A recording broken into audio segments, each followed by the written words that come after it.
Hello, sir. Good evening. Good evening. Yes, sir. Good evening, sir. Good evening.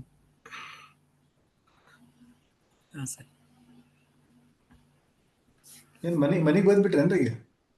Sir ಮನೆಗೆ ಬಂದೆ sir. ಮತ್ತಲ್ಲಿ 6 ಗಂಟೆ ನಂತರ ಮತ್ತೆ 7:30 ಮಟ್ಟ ಕಾಲೇಜ್ ಇದಾಕಿತ್ತು. ಅದಕ್ಕಾಗಿ ಕೇಮ್ ಅರ್ಲಿ ಸ್ವಲ್ಪ 5 ಗಂಟೆ ಹಿಂಗೆ ಬಂದ ಇಲ್ಲೇ ರೆಡಿ ಆದ್ವಿ.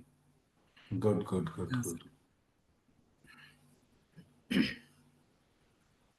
ಮತ್ತೆ ಹೆಂಗ್ ನಡೆದವ sir? Yes sir, going on. Admission start ಆಯ್ತು ಈಗ. ಹಾ ಸರ್, ಈಗ ಇವ್ರದ್ದು ಎಕ್ಸಾಮ್ ಮುಗೀತು ಮೊನ್ನೆ ಸಂಡೇ ಮುಗಿದು. ಇವತ್ತು ಅರಿಯರ್ಸ್ ಪೇಪರ್ ಅವ್ರಿಗೆ ಇವತ್ತಿತ್ತು ಲಾಸ್ಟ್, ಇವತ್ತು exams. Then we are going with first year admissions. PGCET ಮೇಲೆ ಡಿಪೆಂಡ್ ಐತಿ ಈಗ. Management quota admissions are going. PGCET ಬರ್ಬೇಕು ಸರ್ ಈಗ. ಮ್ಯಾನೇಜ್ಮೆಂಟ್ ಕೋಟಾದ್ದು ಆಗಿದೆ ಸರ್. ಸರ್ ಆಲ್ರೆಡಿ 60ರಲ್ಲಿ ವಿ ಹ್ಯಾವ್ ಫಿಲ್ಡ್ 37 ಫಿಲ್ ಮಾಡ್ಕೊಂಡಿದ್ದೇವೆ ಈಗ. ಅಚ್ಚಾ, very good. But what is the CET share and management share here? 60, 50-50 sir. 60 seats from PGCET and 60 from management. Okay. So you have 120 intake and 60, 50%. Yes. Good. Yes, 50% in both. Yes. Good. Yes. And your students also have 2 months internship, sir? Sir ಈಗ ಈ ಸರಿ ಹೊಸ syllabus frame ಮಾಡಿದ್ವಿ. ಅದರಲ್ಲಿ 4 months one stretch ಅಲ್ಲಿ ಕೊಟ್ಬಿಟ್ರೆ 4 semester is completely 4 months internship. ಅದು ಅದರಲ್ಲಿ summer in plant training and research based industry project.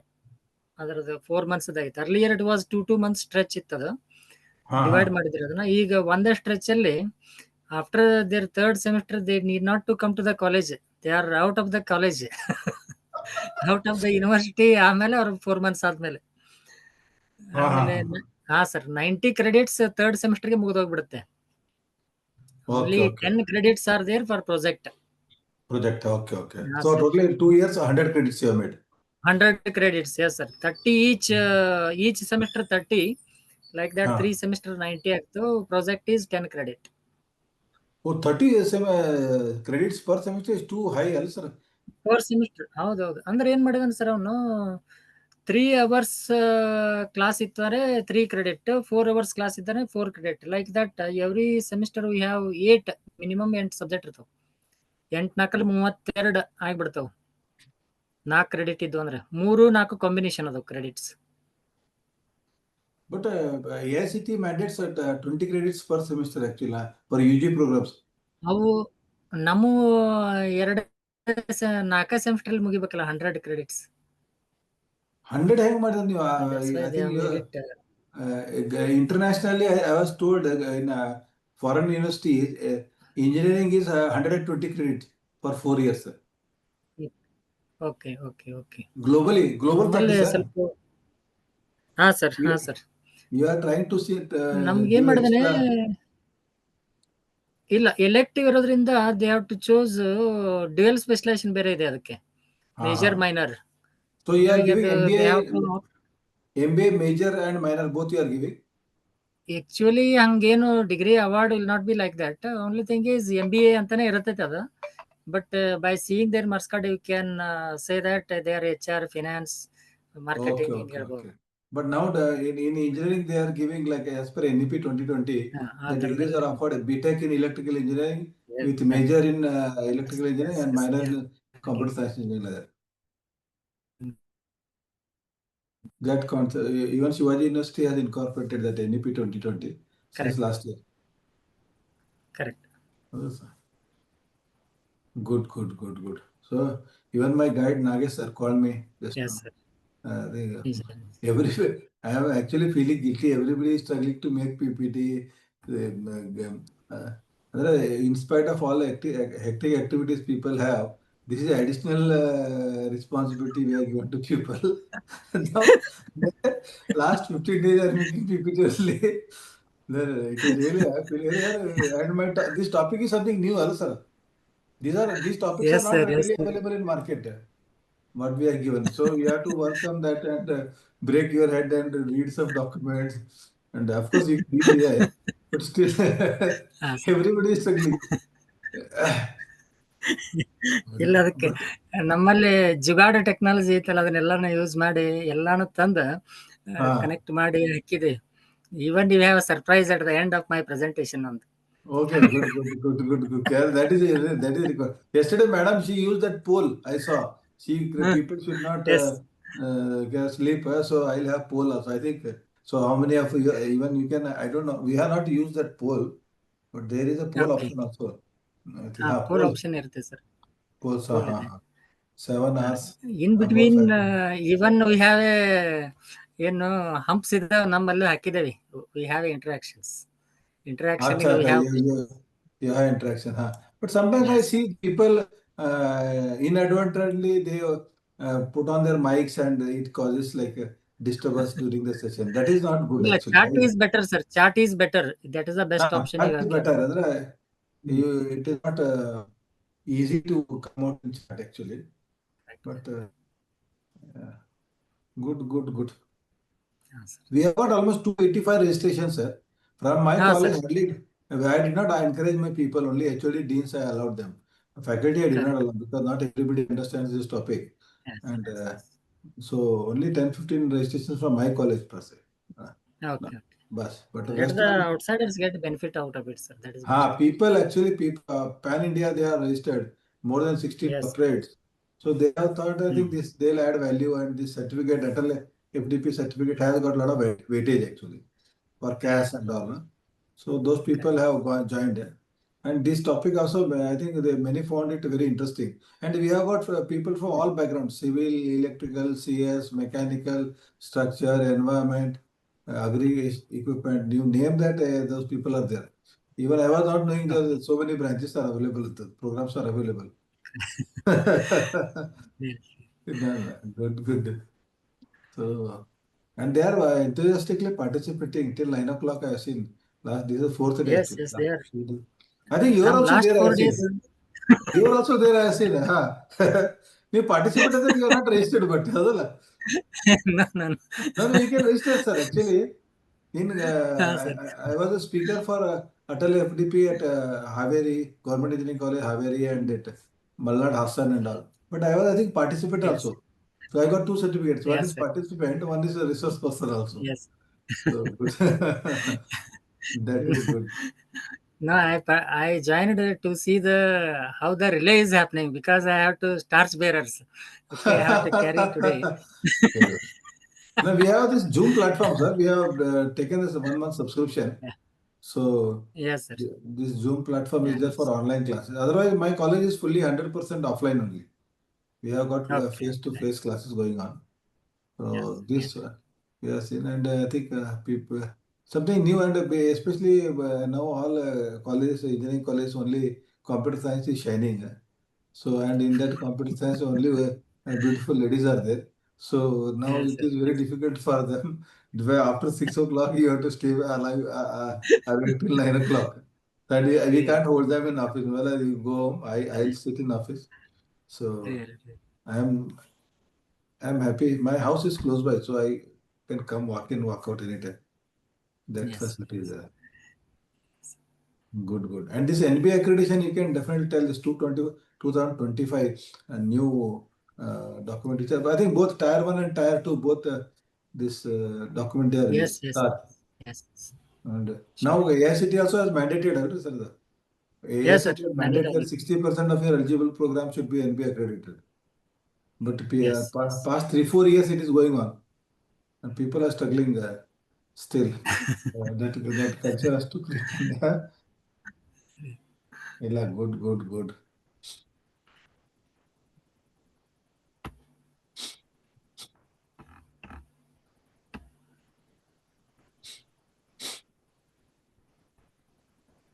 Good evening, sir. The participant will join in 5-10 minutes. Actually, the timing is Yes. 6. Yes. Yes, ma'am. Yes. Thank you. Thank you for joining, sir. There is no feature in WhatsApp, I think, where you can shout and tell them join fast. Yeah, I just dropped the message. There is not message shouting, madam. There is a difference between message and shouting. The- Like in the- classroom. like in classroom, when you shout, then students keep quiet. अरे साला चिल्ला रहे थे बाबा करके. No, see, these are all innovations that should come up in due course of Yes, time. yes. And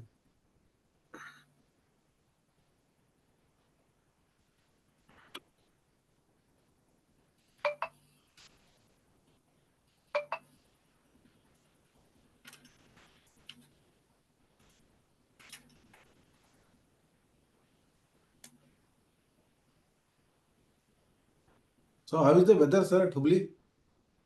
Sir, it is alternatively drizzling and sunny. Okay, A okay. lot of variations happens. Yeah. Very strange, na? Now we are almost in October and still it's raining. Yes, sir. Yes, sir. It is raining still. I think this That too climate. unpredictable rain. In the morning, you can see the sunny. Then by 3 o'clock or 4 o'clock, you can receive the rain also. Rain Either in also. the Very. drizzling or I think these are all impacts of climate change.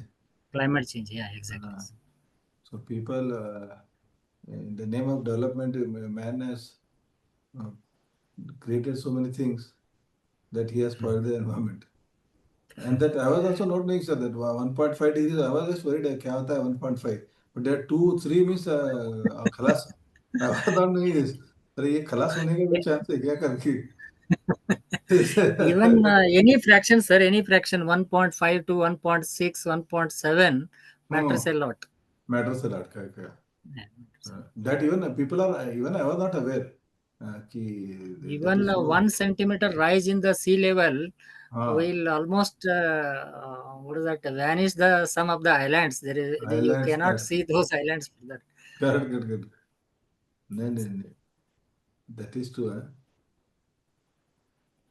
And we being a faculty in higher education institutions, I think we need to educate our students and tell them the gravity of the situation. And see, we are expecting, Arey, Baba, NBA is asking us this, NAC is asking this, NRF is asking us this. Arey, Baba, why they are there? Because बाप के लिए थोड़ा ना पूछ रहा है. Protecting the planet is a collective responsibility. And we holding such responsibilities, we Yes, should exactly. educate people in a proper way. And government is doing so many things, like they have introduced environment science for all the programs. In undergraduate programs, environmental science is a mandatory subject with a lot of projects Yeah, and it all. is there.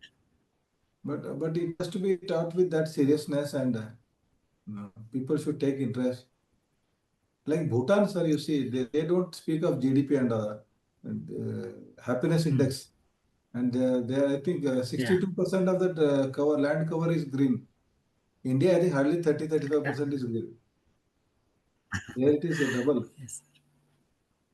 I think that awareness has to grow. And when somebody asks you Yes. to do, we'll plant one tree and put photograph in social media and class. What happened next? So now everybody is why now what is the outcome, what is the impact? They are asking for all these impacts now. Right. Very challenging it is.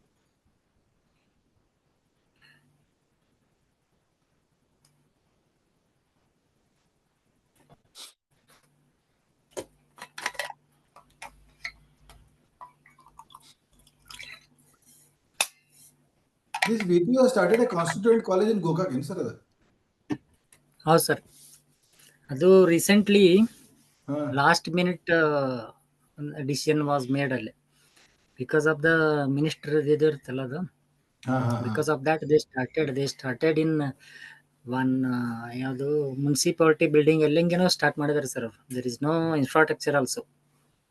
That too only three circuit branch: AIML, CS, EC, CS. Only circuit.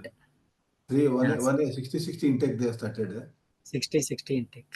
So, but government, because it's backed by government, so they'll get that building fast. No, they have the same thing in VTU campus, sir. UG program is there. Nearest lot many are there. Even Nargun they have opened, Talkal they have opened. Now Gokak is coming up. Even the other day I read almost 10,000 seats are vacant still. In the third round is closed on 13th of this month. Still 10,000 seats are vacant through the PG seat that. Yes. But here our admissions are over. Maharashtra admissions are over. Yes, sir. So I think good admissions. That is not an issue because here Maharashtra Now in government has Karnataka they started the colleges on 15th they started. 15th September. Sir. Yeah, same here also, same. No, we started on 8th. We started 1 week earlier. So our admissions first year and second year admissions are over. Okay, sir. Okay. So now we are into academics. Totally. Okay. Yes, sir. Good.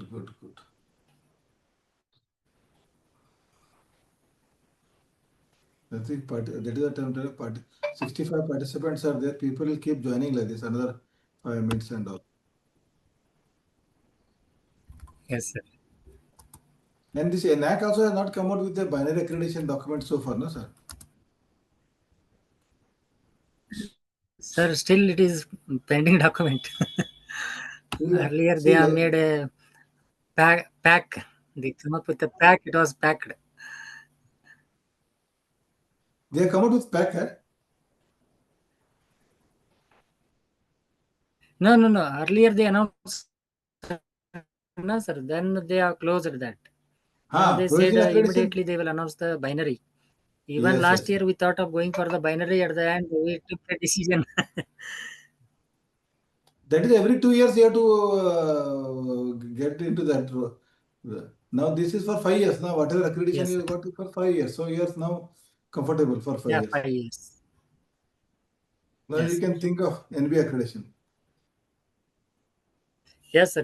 We are.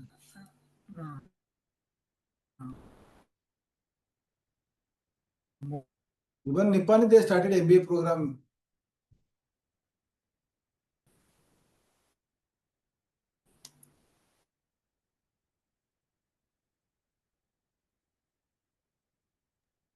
Sir का video pause हो गया शायद.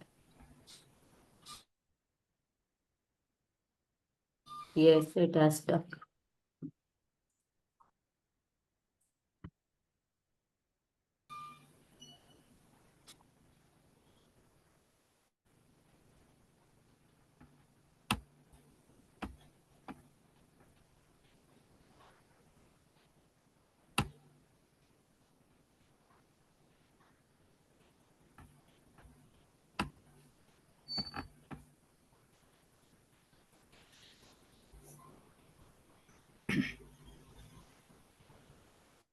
Yes. Dr. Shivani, who is going to introduce the speaker?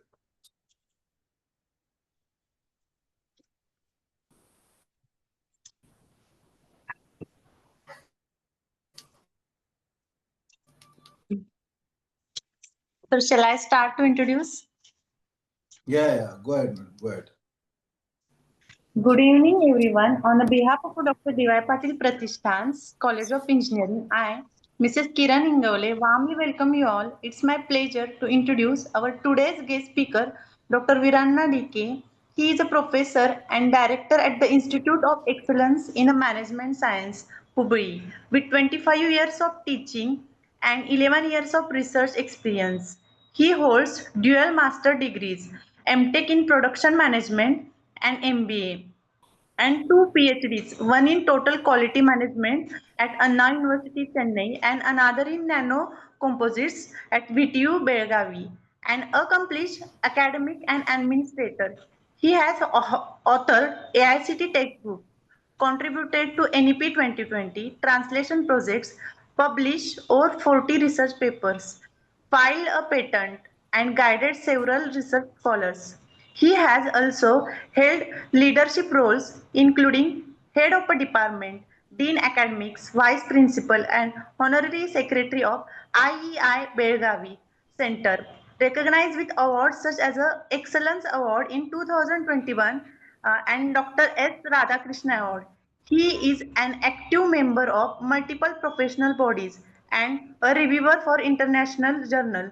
Now I request to sir, please take over the mic and start the session. Thank you.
Madam, sir?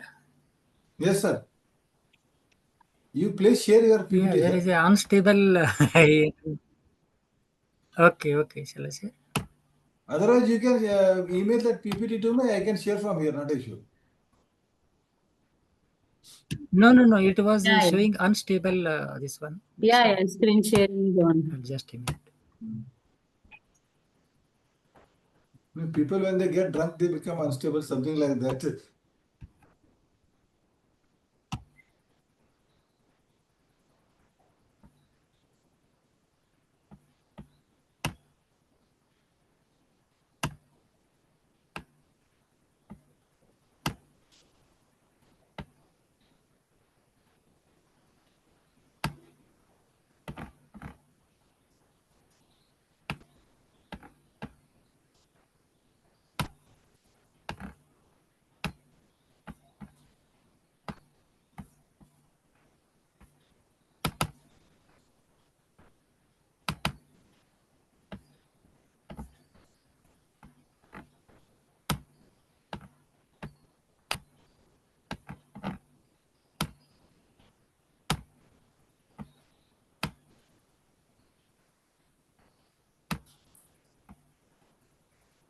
Yeah, good evening, everybody. Can you see Yes, sir. Your slides? slide is visible, audible also, but you can Audible, make it full screen. audible also. No, you click the Yeah, F5 now? function button. Now it is made full screen. No, it is in full screen mode only. It is taking time from Hubballi to come to Kolhapur. Now it is full screen only, sir. Yeah, I think you can see the full Not yet. Anybody else is able to see full screen? No, it's not. Can you see? Yes. No, sir, it's not full screen. It is taking time to travel, you know. No, sir. I can see the full screen. It is made full screen. Even I am sliding. I am moving the second slide, third slide. No. Can you see? It is frozen. Frozen. That first screen only is frozen. Okay, just a minute. I will share it again. Once again, I will do it.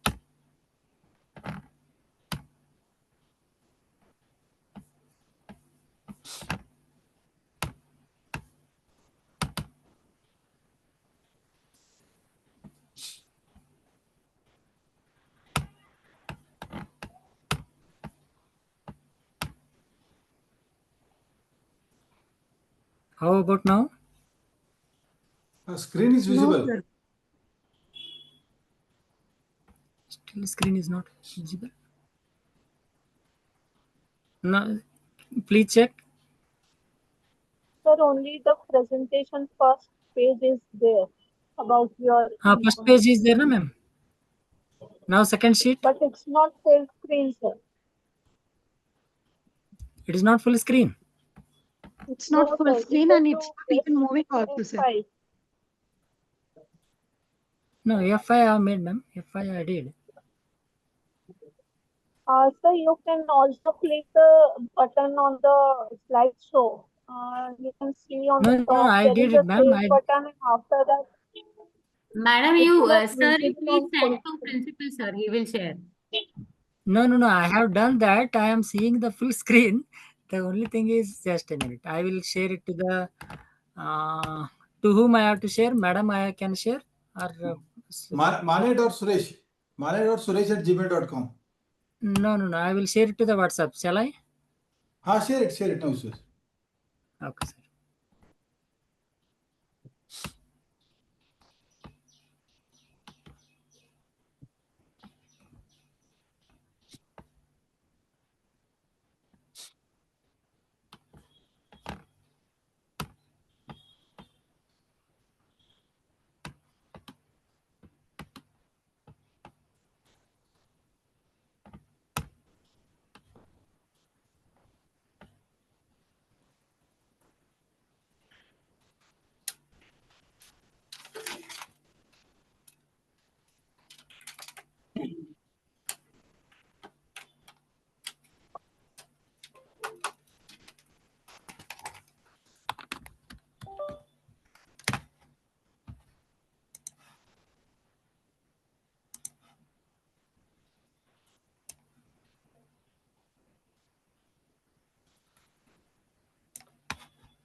Here PPT has come, sir. Now, sir. Here Is it PPT has visible come. now? Now, is it visible now on the screen? Your Zoom? No. Your full screen is not there. I'll share, sir. I'll share. You can take it back. I'll share it now. Okay, sir.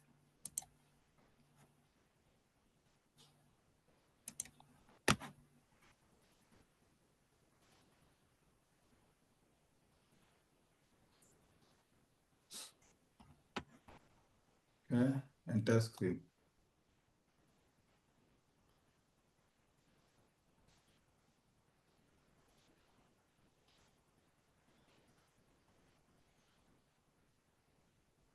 You please see whether it is visible now.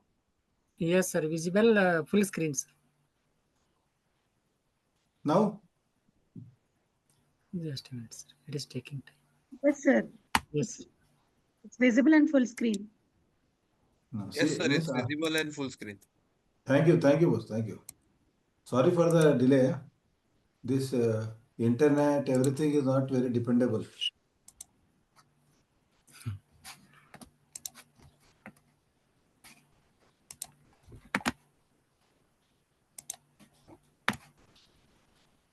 Yes, sir. Sir, it is taking a half screen only. For me, it is showing half screen. Arey Bap. So you cannot fly to Kolhapur now. No, I will do it, sir. No, I will do it. In fact, can you No, try you can. again? Oh, you are not given numbers to the slide, eh? No, not necessary, sir. I have that. Shall I Sir, you join can once again? log in from mobile also if you have say, any issue in the internet from the desktop. Yes, sir. Correct. Good suggestion. You can join through mobile. Even I have backup mobile also is there. Sir, you can join mobile and principal sir will operate the, I mean, I'll the show the control for slides, the not an PPT. issue. I think that is a better option. Which one, sir? Mobile through. You can join through mobile, eh?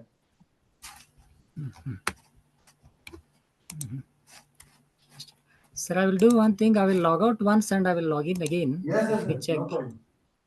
Sir, you No log problem. in through mobile, it will be good for you. I mean, it will be comfortable for you. Very comfortable.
Kindly permit me to share once again.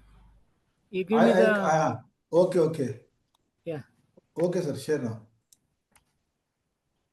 host disabled. You please give the host as host permission. Wait, sir, wait. Yes, right.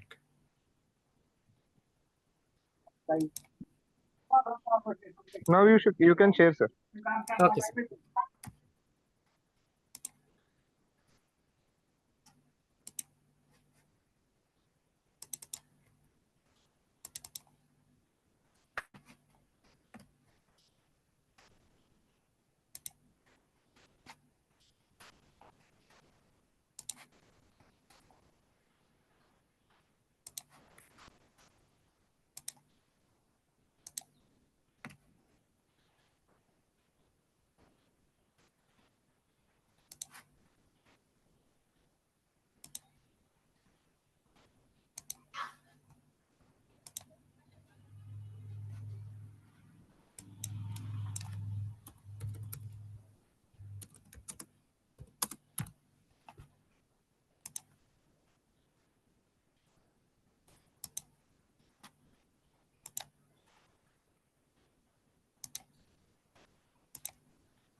Sir, please check. Now the screen is visible. Screen is visible, sir.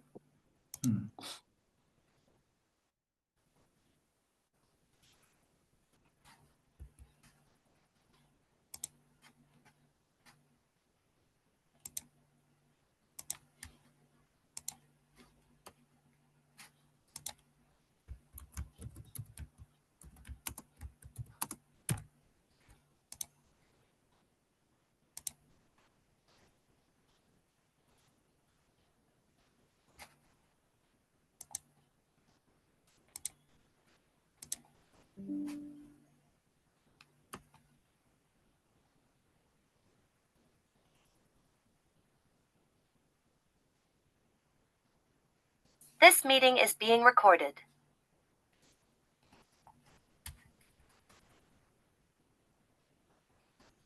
Please check, sir. Is it? The echo is generated. You're logging from two different devices. That No, is no. why echo is generated. There's Either only you join. Sir, the best option is you log out from your PC, log in only from mobile. I'll move the slides from here. Yes, sir. Yes, sir. Yes, sir. Yes, sir.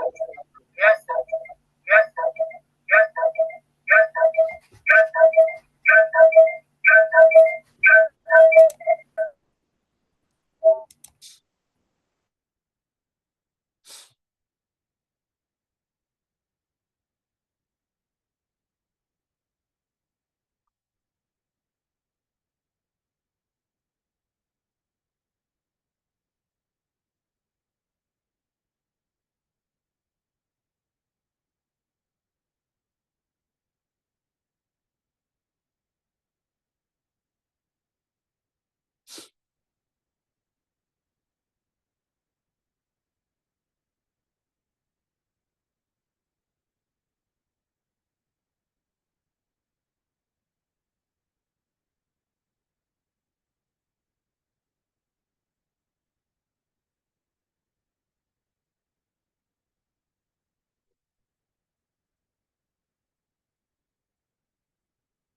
Two sign-ins are there. Two sign-ins are there, sir.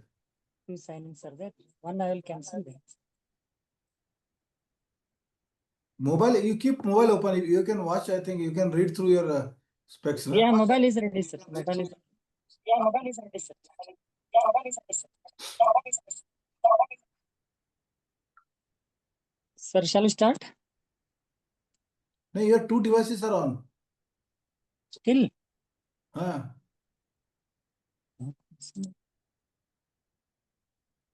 And your slide is visible here. You have to log. Okay. Yeah, it is happened, sir. Just a minute, sir.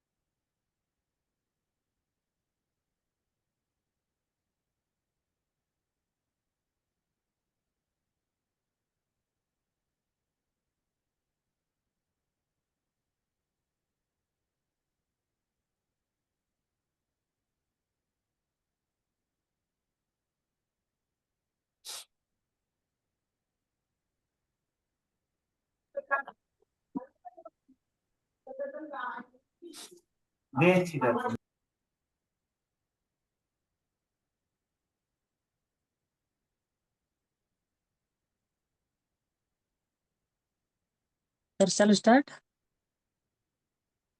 One is there.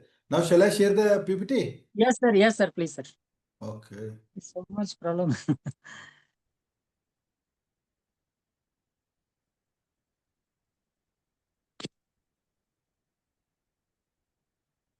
Done. Yeah, good evening, everybody. I'm sorry for the delay and the glitches of the network. Welcome to the online FDP on green technologies for engineering faculty. And my topic is on NBA 2025 embedding the sustainability into the program outcomes. Let us start with the preamble. Sir, next. Let us start with the preamble. We all know what is sustainability, and I need not to explain it much, but for the sake of understanding how exactly the term is derived, and most of us, we know every day we use this word terminology, or we come across such kind of the words.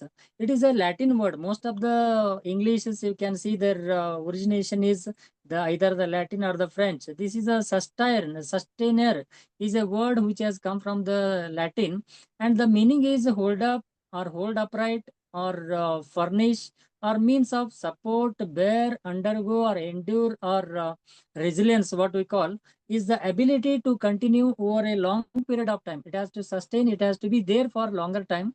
As a English, if you check it in the noun, the ability to become maintained at a certain rate, that is what usually they call it. In the most of the time we search in the Google with the Wikipedia, it has given a longer or a bigger size definition.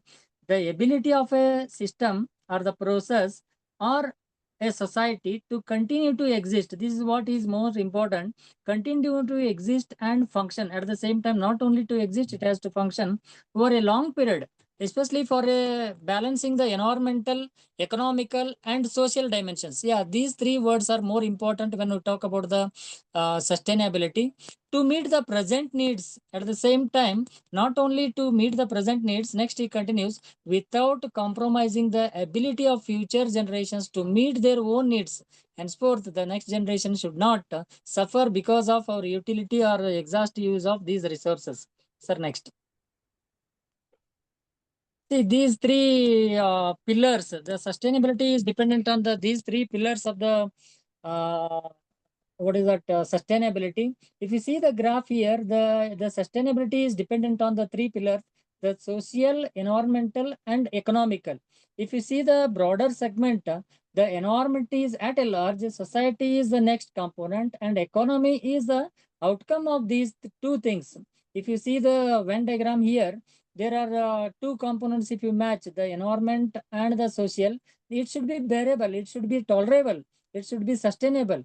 Then if you compare the environment and the economic side, it should be viable. The economically, if it is viable, then okay. But at the same time, the stress with the social and economical, it should be equitable also. And moreover, when you see all these three components, there should be a overlapping. When all these three mix with a proper percentage, you can see or you can achieve the sustainability. That is more important what we are talking today. Sir, next. If you see the history of sustainability, it is not derived now, but this has become a buzzword after 1950 or 1970, what you call. If you see the history of the sustainability, it is coming from the ancient age practices and early civilizations.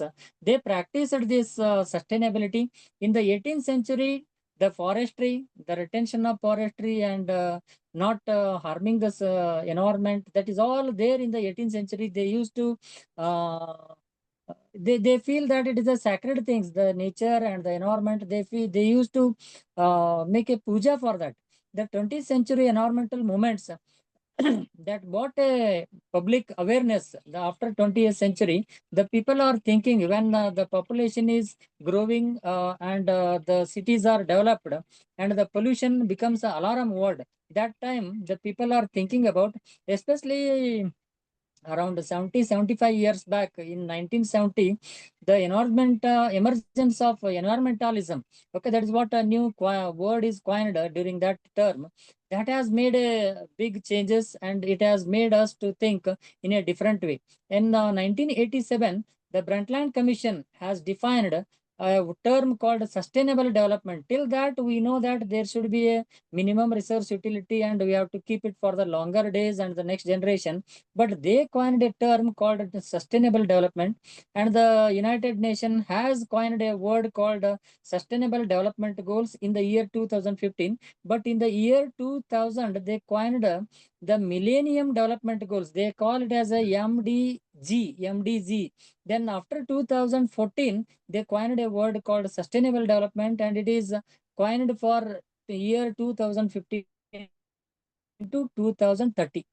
Let us see the next slide. Sir, next slide. The 1962, if you see the journey of 1960 or 1970, whatever I told, the Rachel Carson has given a word called silent spring. It is brought the attention of the dangers of industrial chemicals. When the industry revolution has started, it is the release of the pollutants to the river or to the atmosphere that was creating a havoc. That time they created a word called silent spring in 1962. Then you can search with these keywords in the Google also, you'll find lot many information. Next, in 1970, the first Earth Day, what we every year we celebrate by switching off all the electronic equipments at our home. It is started in the year 1970. The day was observed, marking a major step in public environmental awareness, so that the people will come to know that, yeah, there is a harm happening to the environment. We are the reason for that. Then they started creating awareness among the people. In 1972, the UN, the United Nations, has given a blueprint for survival with in the first conference on human environment. And article was published with the name Blueprint for Survival, were published discussing about the sustainability of the communities. That is the first the open discussions were happened in the 1972. Then in India as well as in abroad, there were so many parallelly concurrent motions were taken place. If you remember in our India in 1973, the Chipko movement, if you remember Sundarlal Bahugun, who is the main key person in this Chipko movement. In Kannada, they called as Apiko movement. Okay, they are embracing they are going to they are, they are stopping the cutting of the trees in the environment. Okay, that was taken a big news, and it is happened in the North India, that is the Uttarakhand. And in 87, the Brundtland Commission definition has given by the with a new word, the sustainable development. Then in 2015, as I told, the first sustainable development goal is derived, and now we can see there were 17 sustainable goals were attained. Sir, next line. For you people to, if you remember the Chipko movement, what comes to your mind? You can put it in your chat. If you listen or hear this word, what comes to your mind? You can chat in the chat box. If you remember anything, hugging the tree, good. Then, yeah, save trees, very good.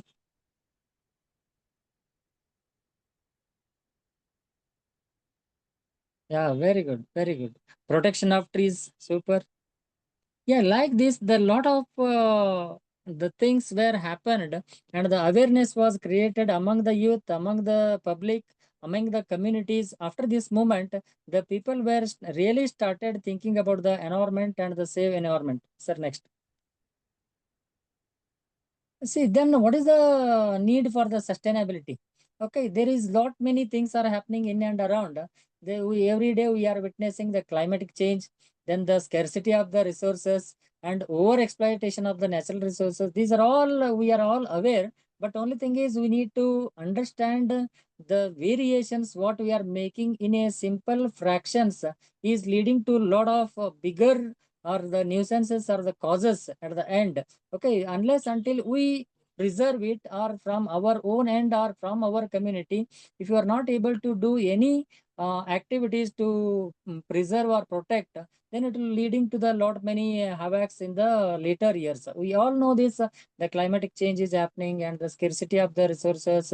If you see the food products or the water, okay, we are reached the red mark or orange yellow mark, something like that. You can see everywhere the borewell digging, it is reaching almost 2000 feet or 1800 feet. Or earlier we used to see the water at the surface level, but it is not possible to see nowadays, especially in the urban the cities.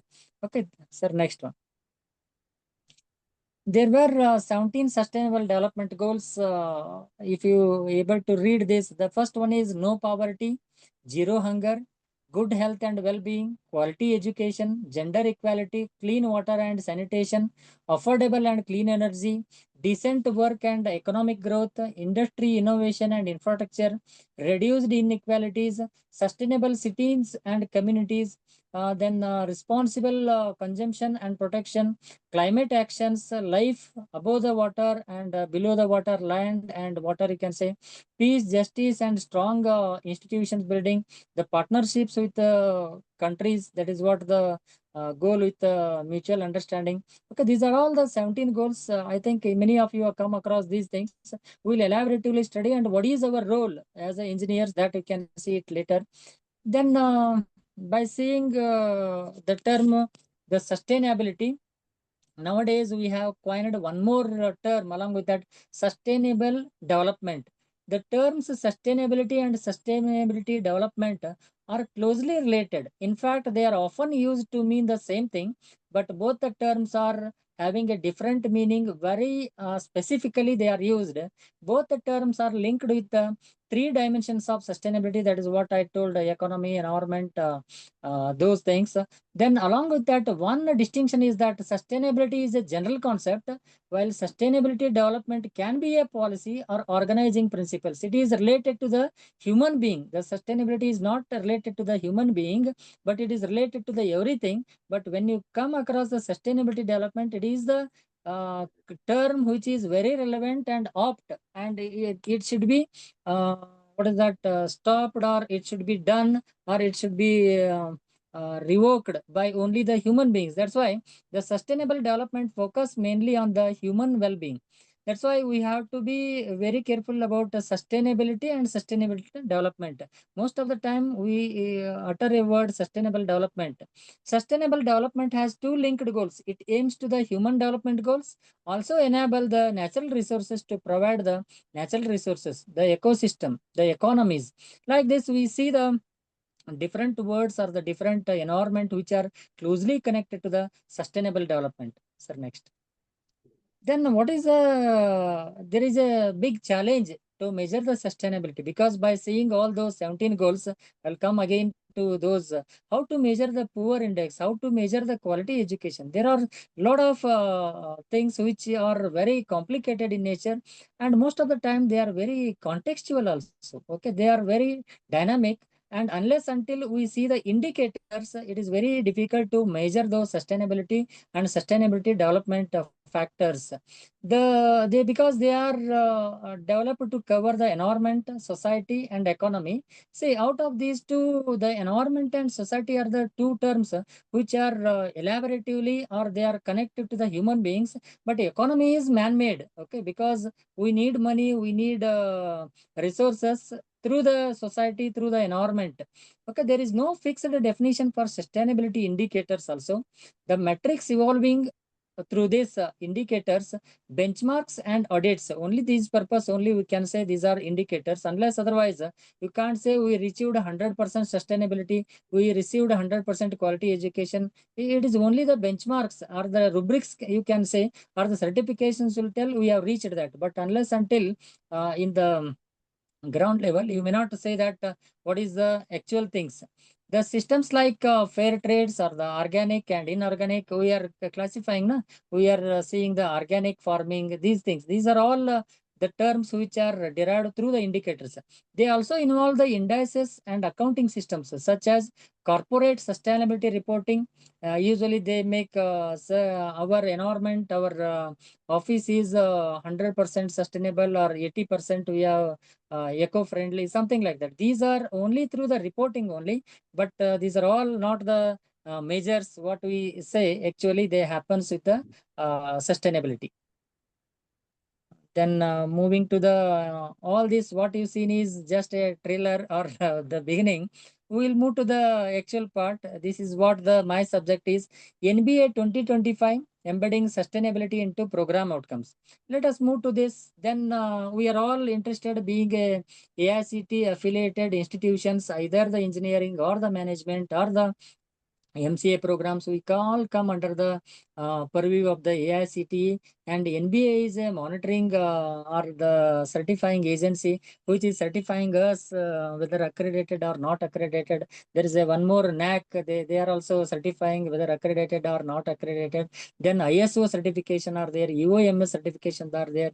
Lot many certification agencies are there. They are saying you are reached these benchmarks, you are reached these goals, something like that.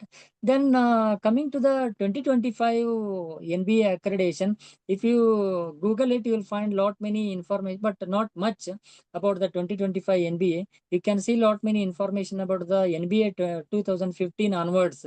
There were so many changes are happened. In the NBA 2025, the sustainability into the accreditation program by integrating United Nations Sustainability Development Goals. Now what they did, the SDGs are derived in the year 2015, but that time they are unaware or they may not be able to incorporate them in the NBA system. But now the SDG is for a plan, for a span of 2015 to 2030. They have a plan for this. Out of that, in 2025, they have incorporated lot many SDG goals into the curriculum, research, institutional policies, and they are made it as an impact oriented quality. They are not just saying that you have to incorporate, but they want to see and they want to analyze what is the impact of that particular SDG goal. Okay, that is how the 2025 NBA talks about. The revised framework emphasizes sustainability within the outcome-based curriculum. Okay, now we are all with the OB. Okay, there they have a framework to measure those things, and in the teaching learning process also they have made it. And student activities, whatever the in-house activities or the outreach activities or anything, whatever is mentioned comes with the student peer learning or participative learning. They are all either way, they are one or the other way, they are connected to the STDs, requiring a greater focus on environmental and societal context. See this, all these I was talking about three pillars: environment, society, and economy. But see here, as an engineers, as a people who are coming under the NBA 2025, you have to think about the environmental and societal, not much about the economies. For professional engineering solutions, the shift moves beyond traditional compliances. See here, this is more what more is stressed in the 2025. They are not only seeing the compliances, but promoting the comprehensive approach to educate in the quality policies and prepares institutions and graduates for global challenges and societal responsibilities. They are all impact based.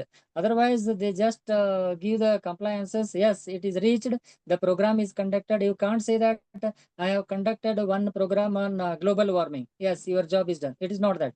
After that, what is the outcome of that program? What is the impact that program has made on the students? If you say we have conducted one solar harvesting plant or project in our institution, what is the outcome of that? What is the impact of that? That is what required in the 2025 NBA. Sir, next. This is what just now I was talking about, how sustainability is integrated. You can see these things in the curriculum designs, in program outcomes, in research and projects, institutional policies, teaching learning. All these things are included in this. Sir, next. Then what is that key changes in 2025 framework? most of the things are emphasized on the SDGs. One or the other way, I will show the table also. Out of these 1,000 credit point, I have made one table also. The incorporation of United Nations SDGs is a major enhancement, making social responsibility as a key performance indicator. See, it's that social responsibility has made and is evolved in many parameters, and they were stressing what is your responsibility, what is your outcome. Those things are clearly mentioned in those outcomes, and that's what I was marked here. The impact oriented model is come in the 2025. It is not just a compliance. The focus shift from the compliance to the performance and impact measurement. The sustainability is playing a major and the central role in this. And if you talk about the POs, earlier we have seen the 12 program outcomes in any AICTE programs, but now they are reduced to the 11, and one is exclusively made for environmental sustainability. So next, the evidence based document is must, and all the program outcomes, they are aligned with the global alignment, because whatever we teach here, it is not only teaching to the particularly either the Karnataka or the Bangalore or the Kolhapur or the Bombay. We are teaching all these things with alignment to the global education scenarios, not only particular to the limited to the either to the localities. And moreover, we are talking about the socially responsible graduates. We are not what the attributes we are talking about. I will show those attributes also. Out of 7 attributes, they have mentioned what is the role, how exactly they have to learn about the social responsibilities. Graduates will be better equipped to address these complex environmental and societal issues, contributing to the sustainable development. That is what. And even once you incorporate this, definitely it will going to improve your institutional reputations. And the future ready education is through the sustainable development goals, whatever we call industry 4.0 or industry 5.0.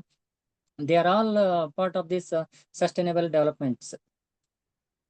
Next, we talk about this graduate attribute and professional competencies.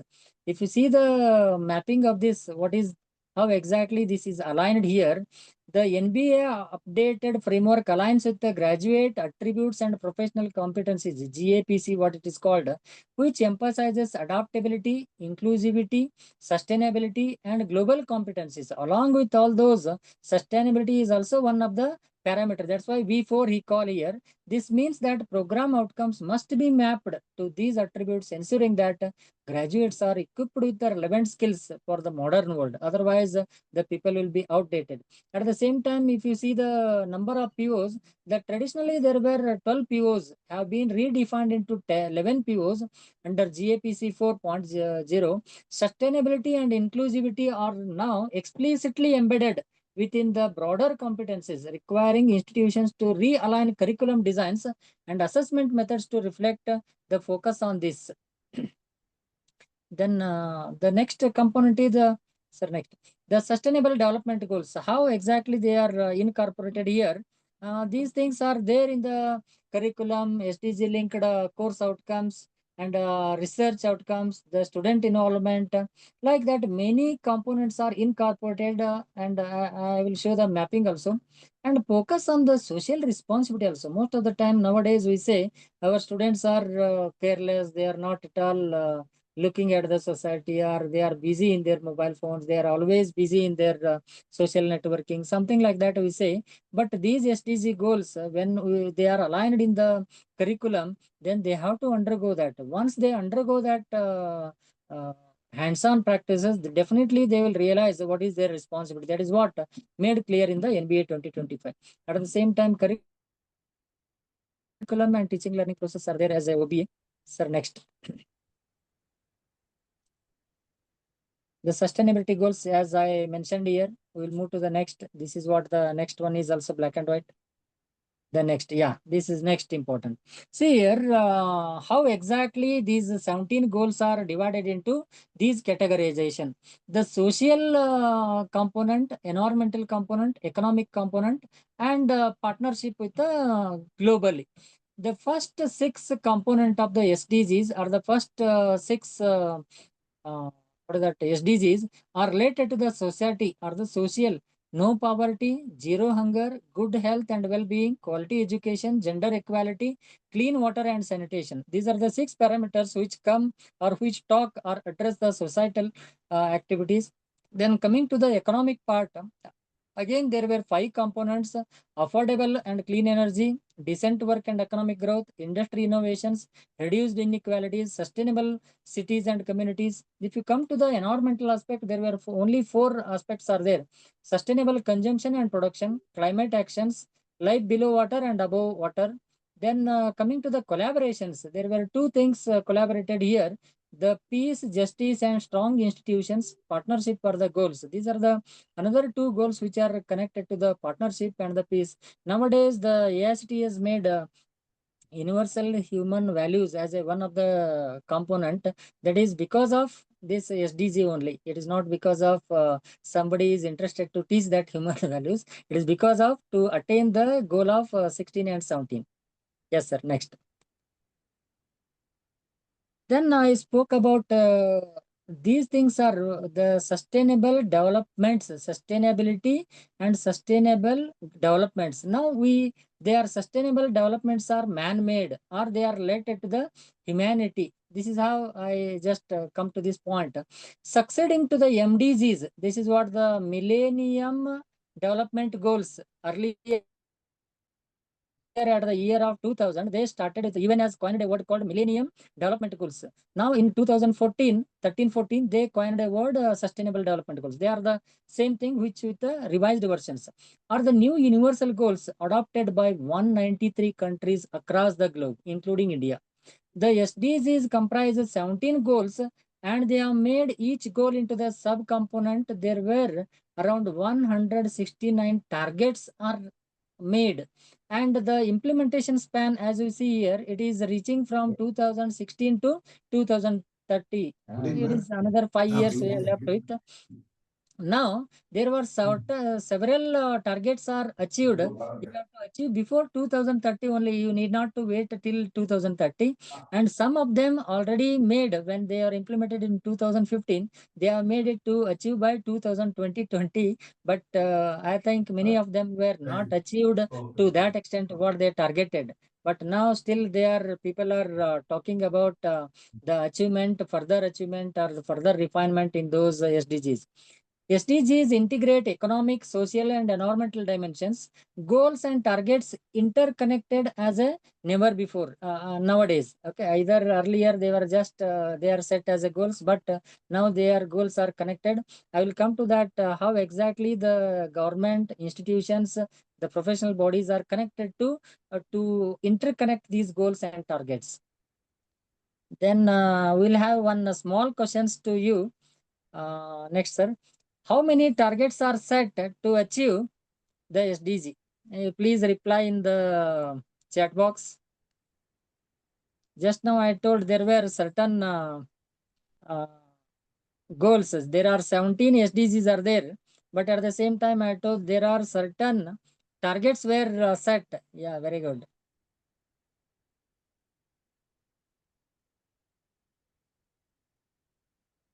Yes, sir. Vikram, sir. Good, good, good.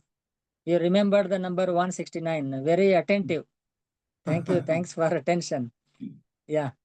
Yeah. Shivli, yeah. Thank you, ma'am. You are also remembered the number 169. Yeah, Lakshman Kose, yes, you also remembering the number. Thank you. Thank you so much. No, it is not just remembering what you are doing towards that. That is more important, I feel. Yeah, this is the target we have to remember. That's why it is not remembering. It is a target. We need to remember that. Yes, sir. Yeah, move to the next slide. We'll move to the next further. Yeah, integration of these SDGs. Okay, nowadays you might have heard a word called Niti Ayog. Niti Ayog is a body which is looking after many activities which are interrelated to the society, interrelated to the education, interrelated to the food, society, environment, economy. Lot many things are there which are coming under and which is proposing and making the policies. If you read this, Niti Ayog has mapped out SDGs and related targets and outcomes indicators on central ministries, centrally sponsored, central sector schemes, and other government initiatives. Not only the central government, Niti Ayog has given lot many activities to the states. Second point, if you see, several states have conducted similar mapping of their department and schemes and programs. Then there were nodal ministries have developed. Central level and nodal department in some states have been identified. Several states have set up SDG cells on Center for Excellence coordinating the SDG implementation. Niti Ayoga has conducted a task force participation for central ministries and states for regular review of SDG implementation. To stop here, I will tell you, nowadays we are seeing lot many hackathons, ideathons conducted by the central ministries. Railway has conducted one hackathons. They are all because of this Niti Ayoga. If you see, they have made the nodal ministries, they have to identify the problems, they have to identify the whatever the complications or suggestions or the solutions what they are facing, they are made through the general public, especially for the engineering colleges. They have made the hackathons. They have to participate and give the solutions in 24 hours and 48 hours.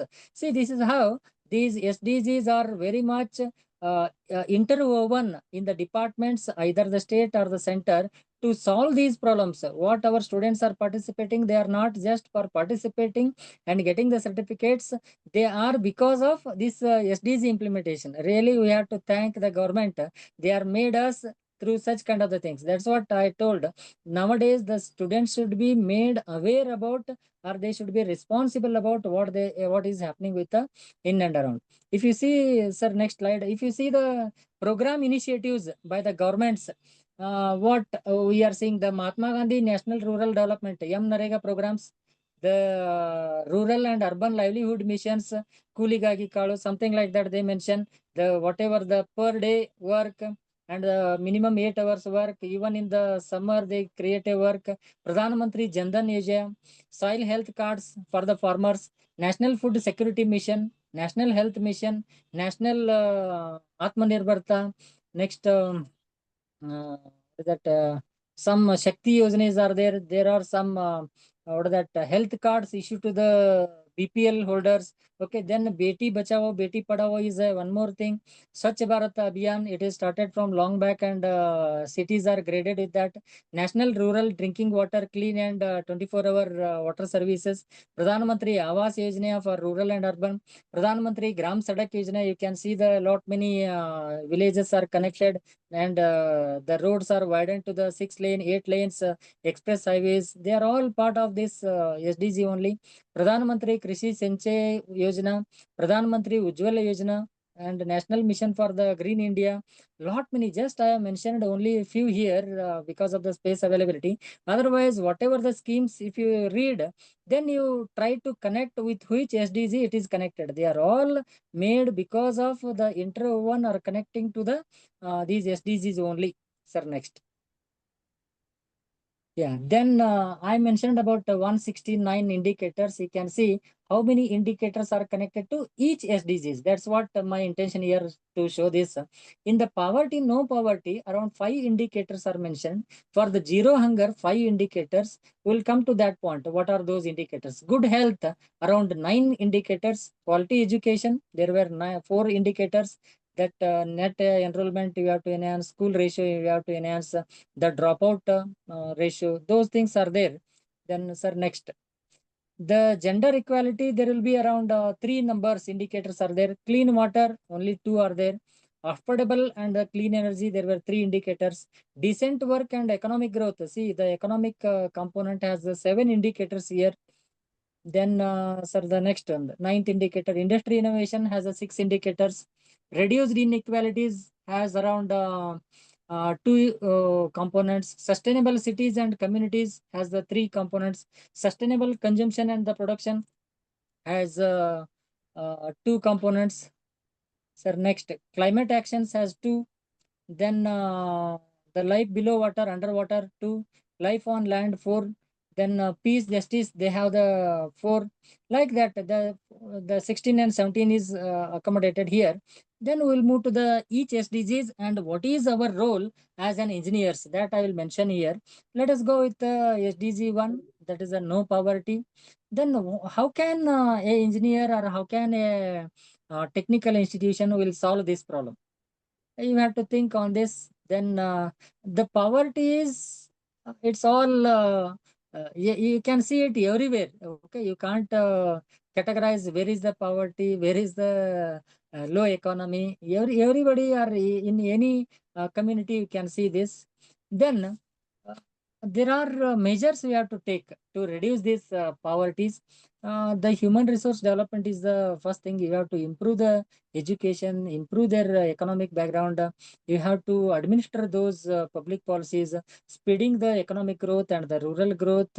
Then you have to calculate that poverty elevations and the poverty lines. Then infrastructure development for them, and farming and non-farming, that is the developments. Like this, many components you can connect to this to reduce the poverty. As an engineer, so how will reduce?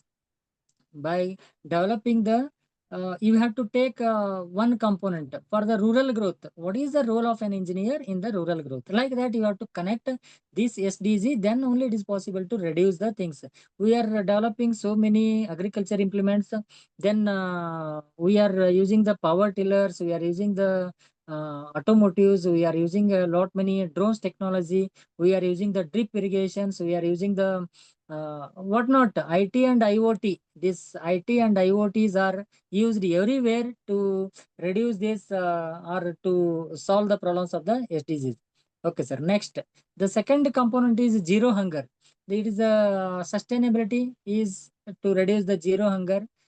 Then what are the measures, sir? Next, we have a developed nowadays. If you see, there are so many restaurants are developing the apps, okay, to reduce the food wastage of the food. They will order to the quantity, and they mention and they created awareness in lot of the people to not to waste the food, and even if it is preserved, it can be donated to somebody else. Okay, that if the food is available, the NGOs are come up to say that the food is available in this point, and the people are required this kind of the food in some places. They are able to connect this, that donation app is developed.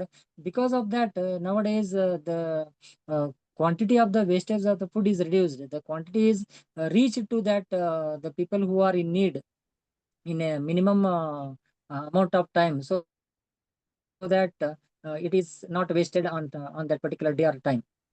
The next third one is about the good health and well-being. Nowadays, the the age component is playing a lot many role. After post COVID, you can see lot many people are getting the heart attacks, the cardiac arrest, a lot many diseases we are seeing, and this is all is part of the, and because of our non-compliance to the SDGs. Then what we can do? The next one is, you can see the next slide. There are around 8 to 9 components were taken care here. They have targeted all these components to reduce the what is that the mortality rates of the children. Then they have reduced the diseases. Then they have reduced the drugs. They have reduced lot many things. Even the health insurance has come up. Even if you see, there were many apps are developed. They will guide you what should be your consumption quantity of particular food, or they will mention you what is the carbohydrate content, what is the protein content in that particular food, something like that. These are all developed because through the technologies. Then the fourth goal is quality education, what we are focusing, and this is our component, in fact. Sir, the next slide shows about how exactly we have to talk about the quality education. Build a inclusive school educations. It is a important parameter nowadays. We have to prioritize the students' interest. Earlier, there was a regular education. Nowadays, we have seen the electives have come. The NEP is talking about multidisciplinary, interdisciplinary. Then lot many things are come up in this education system. Then nowadays, what you people are attending and what I am delivering, this is part of the supporting the teachers training. Now you are also educated about the sustainability development goals. You understood what is our target, what is our responsibilities. The training programs are must. Then integrate the technology in education. Nowadays, earlier we used to teach the people through the chalk and talk. Then only the way out is remember, then write the exams. Now even there are many model type of the examinations you can conduct. There are many apps are developed. Usually I use the quizzes.com in my class. After each chapter I conduct one quiz program. The students are enjoying that because in the most of the classes we restrict them not to open the mobile, but this exam happens with the mobile only. That's why they are so happy to use the mobile for an examination. And improve the partner parent teacher relations and ensuring the resource availability is create the supportive classroom. Nowadays, the smart boards have come, smart classrooms have emerged. These are all helping the teachers. Need not to, earlier we used to write and we used to wipe it out. But nowadays you can save it and your lecture can be sent to your student group. You can pass it to the pages. Even in our college, we are using the smart board. Our lecture, whatever we write, you will keep it in a one repository. Then the same handwriting is shared to the students. They are also happy that it is not the created text or created PPTs. What we are writing, how we are solving, the same handwritten page is sent to the students. They are also happy to see that even if they don't attend the classes, they will see our handwritings are sent to their WhatsApp group through the PPTs. This is what the quality of education. Sir, move to the next gender equality. Achieve the gender equality and empower all women and girls. This is what the thing is. You can see the goals is you have to avoid the discriminations in all the age and in all the areas, either in the classroom or in the college or in the office or in the outside hotel, even at matter the your family house. Okay, this is how these SDGs are equalities. For this, how the technology will help. Nowadays, you might have seen the police has developed gender sensitive. Even the women who are traveling in a whatever the vehicles, they can open that app. They can say that the location they can share. It will reach the nearest police station. See, this is how the gender equality and the sensitizations are made available through the SDGs. We'll move to the next sixth criteria, the clean water and sanitation. We are all very much aware nowadays. Earlier, we used to drink water wherever we go, either in the hotel or in anybody's uh, home we visit. We used to drink the water. Nowadays, you may not be seeing such kind of the scenarios. Even people will get cold if they change the brand. If I drink Aquafina, I am restricting to the Aquafina only. I will not drink other water. This is what happened nowadays. This is all because of the problem with the clean water. We are not able to identify what is clean water, what is that contaminations are there. Okay, this is how this is also more important. There are so many apps are developed. There are so many technologies are developed to clean that water, to maintain that sanitation. Sanitation is again a biggest part. The recycling of the water, reutilization of the water, then using for the gardens. Okay, they in the huge apartment sections, you cannot provide the that much quantity of the water every day for all the utilities. It becomes very difficult. That's why the scarcity of the water is happening. Even people are dying because of the water. If you see the last line, 2 lakh people, children die because of the diarrhea. Okay, this is also leading because of the water contaminations. Yes, sir. Next. Yeah, you have a question here, sir. One slide before. One slide before. Yeah. Kindly name what is the SDG number 4 in the chart.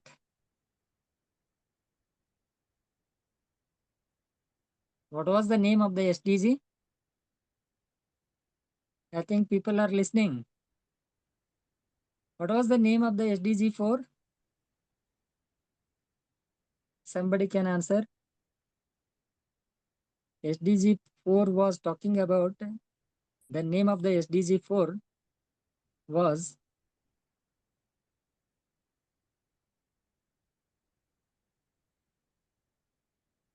no. Sorry, Sanjeev sir. It was the fifth one, water. Fourth one, I am talking about fourth. Somebody can try. Quality Yeah, education. very good. Lakshman Kosi sir, it is really good. Swati ma'am, it is wrong again. Water, lifelong learning is wrong. Veera rival ma'am. It is a quality education. Yeah, very good, Vikram sir. Yes, sir. We'll yeah, we'll move to the next.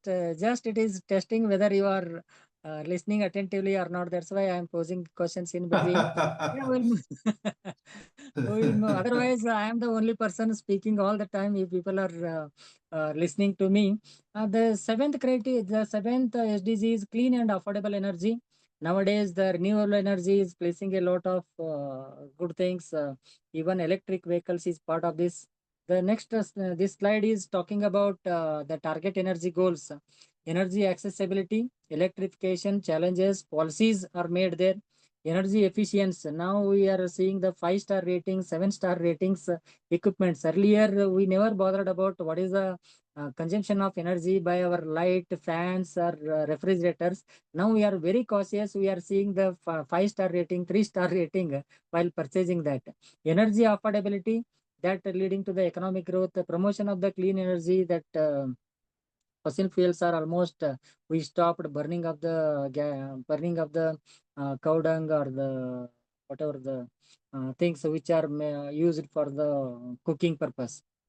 Sir, next eighth criteria, the slide, next slide. Eighth is talking about the decent work and economic growth.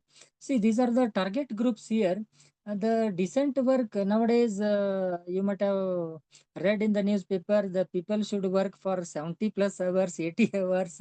See, they are all people are talking, and even the corporates are working for 5 hours, 5 days with 10 hours of span. And there are no incentives for the OT, something like that you have heard. But these are all included in the SDG 8. They have made the guidelines for that, how much the people should work and what should be the provision to be given to them, what should be the protection of the laborers. You can see the ESI, EPF, then insurances, group insurances, like that many, the supportive systems have developed because of this SDG 8. That's why people may not go beyond whatever they talk in the public. They were mentioning that people should work for 8 hours, including Sunday, 80 hours, something like that. But it is not possible because of the standardized rules are made across the globe. We have to follow that. Okay, that's why these are very important in when decent work is done connected to the economic growth. Move to the ninth goal. Build a resilient, sir, next one.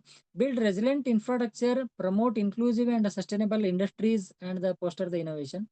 This slide talks about what is the people working in the industries. People employed in micro, small, and medium enterprise is about 80 million, which is almost a 45% of the manufacturing output is coming from these industries. If you see the 1.73 metric, uh, one of the lowest per capita CO2 emissions in the world. That is what million internet subscribers, mobile and landline. If you see, these are all the carbon footprints we are creating because of the utility of the whatever the energy resources, and lot many what is that things are in and around science and technology is posing with us.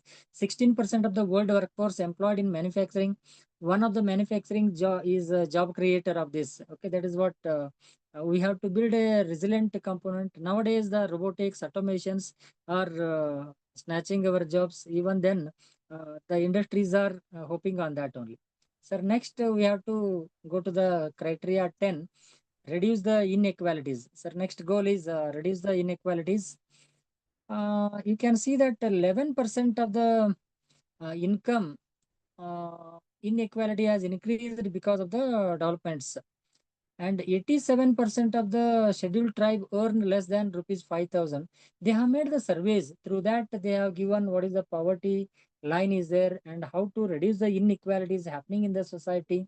and the 86% of rural population is still 82% of rural population don't receive any health expenditure support, even though they are unable to make the insurances for their health. Okay, they are paying lot money to their to cope up the health advices.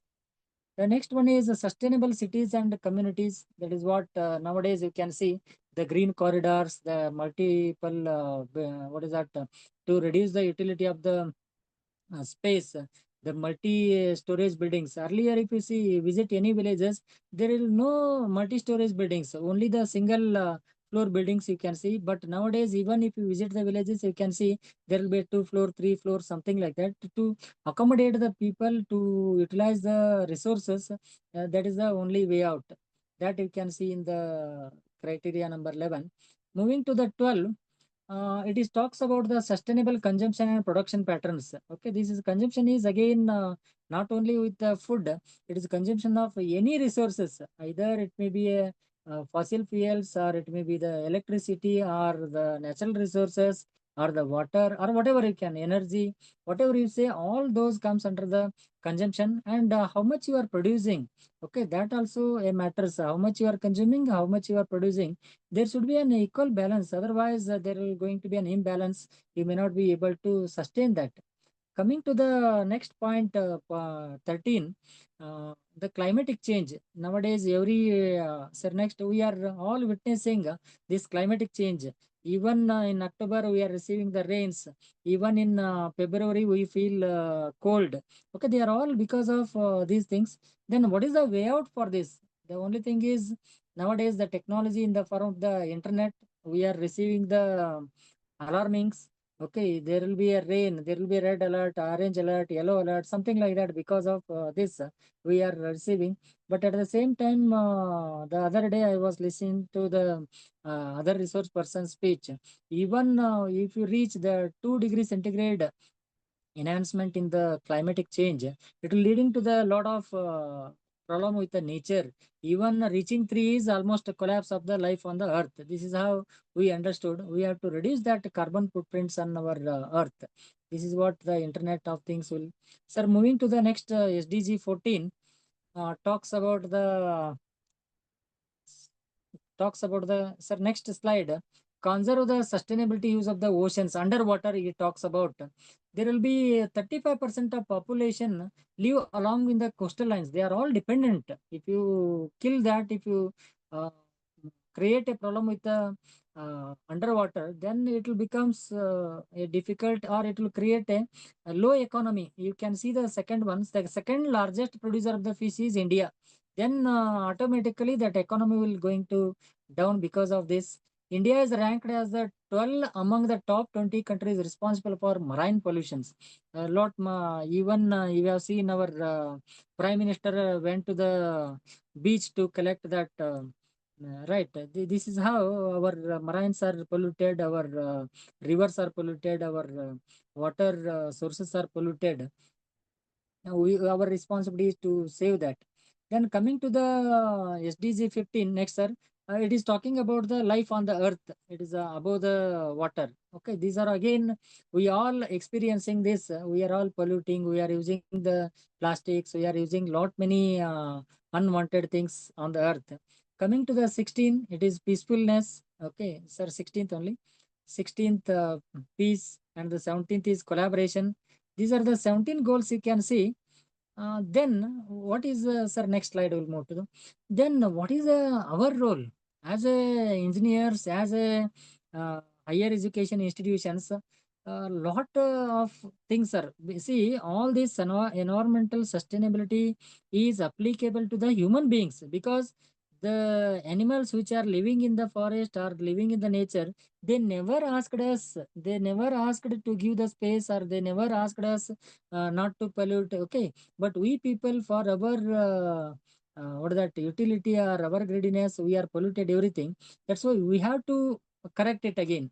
That's why our role is very important. As the universities or the higher education institutions, we have to come back with the policies. We have to come back with the studies or the surveys through the teaching, through the collaboration of interdisciplinary researchers, evidence-based knowledges, measuring and evaluation, and finally we have to advocate what is right, what is wrong. Then only it is possible to go with this sustainability. Sir, next slide. Sir, next slide. Yeah, this is what we were talking about. What is the NBA 2025 is talking about? The inclusiveness embedded. See, if you, I have made all those criterias here.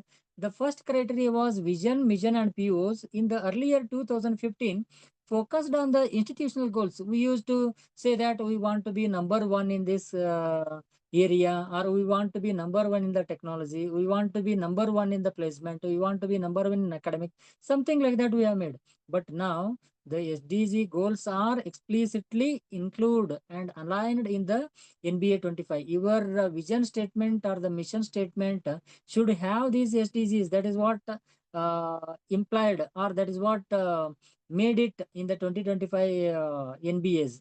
Otherwise, earlier vision, mission will not work nowadays, henceforth. Then curriculum teaching, OBE based. Here, not much talked about the SDGs here. Then coming to the COPO attainment, there is also not much about talked about.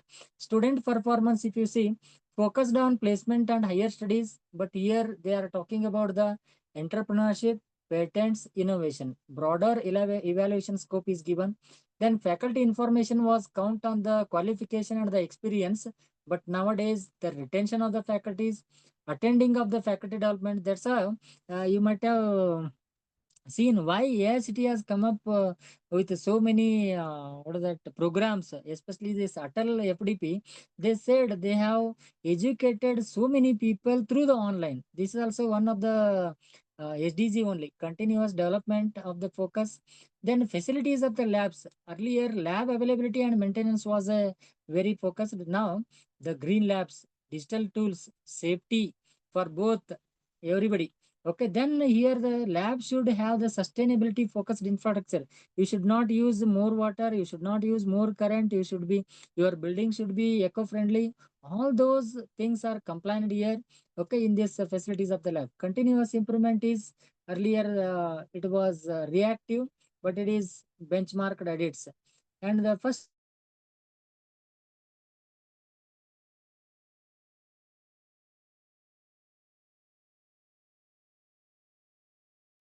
Sir, your audio is muted.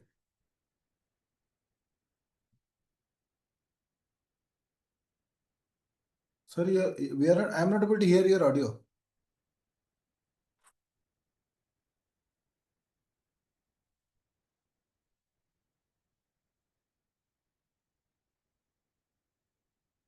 Sir.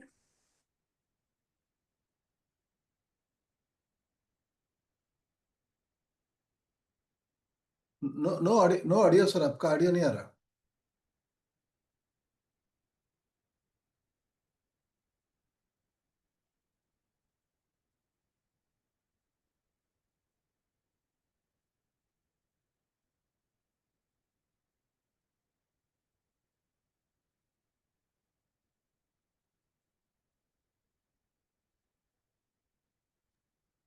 Sir, am I audible? Now audible, sir. Now audible. Yes, sir. I have lost in between immediately. No issues. Exactly. Yeah, I lost that. Yes, sir. Yeah, I was talking about the how the criterias are mapped with 2015 and 2025.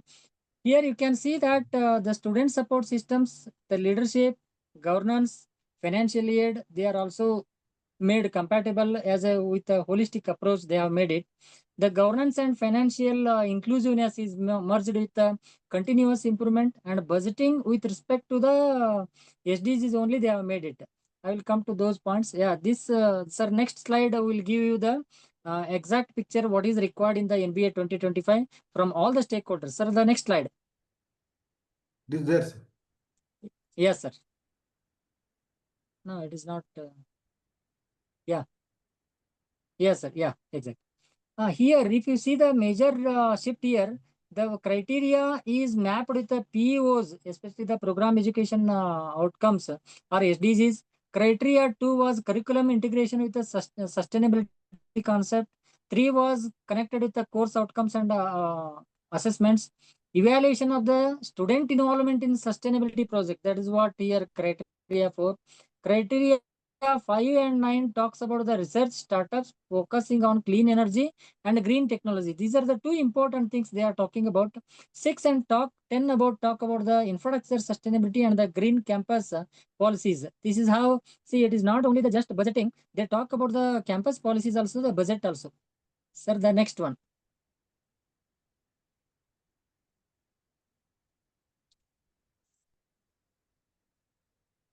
Sir, the next one. Next. Sir, presentation. Yeah.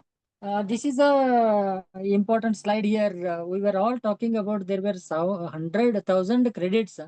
Out of that, around 12.5%, you can out of that 123, directly these criteria are connected to the SDGs. If you see the criteria 2.2 talks about quality of the student capstone project, what projects they are making, it should be connected to the SDG. About 25 weightage was given. Solving the complex engineering problems, incorporating sustainability goals. These are the words directly I copied from the NBA this one criteria book only. These are the criteria and component weightage 20%. Then evidence of addressing sustainable development goals. You have to show the impact, that is 10 points. Faculty support in student innovative projects, again indirectly connected to the SDG only. Faculty internship, trainings, collaboration with the industry, again in connection with the SDG only. Project laboratory, I was mentioned about green laboratories. Governing body, administrative setup, functions of various bodies. You may be having the various cells, anti-sexual harassment cells that talks about the equality, gender equalities. Then your service rules talks about the HR policies, recruitment procedures, promotion policies. They are all talking indirectly connected to this. Program specific budget allocation and utilization respective to the SDG only. E-governance, again, Mane sir was talking about their college is totally e-governance. They are not using the papers. Even that is also part of the SDG only.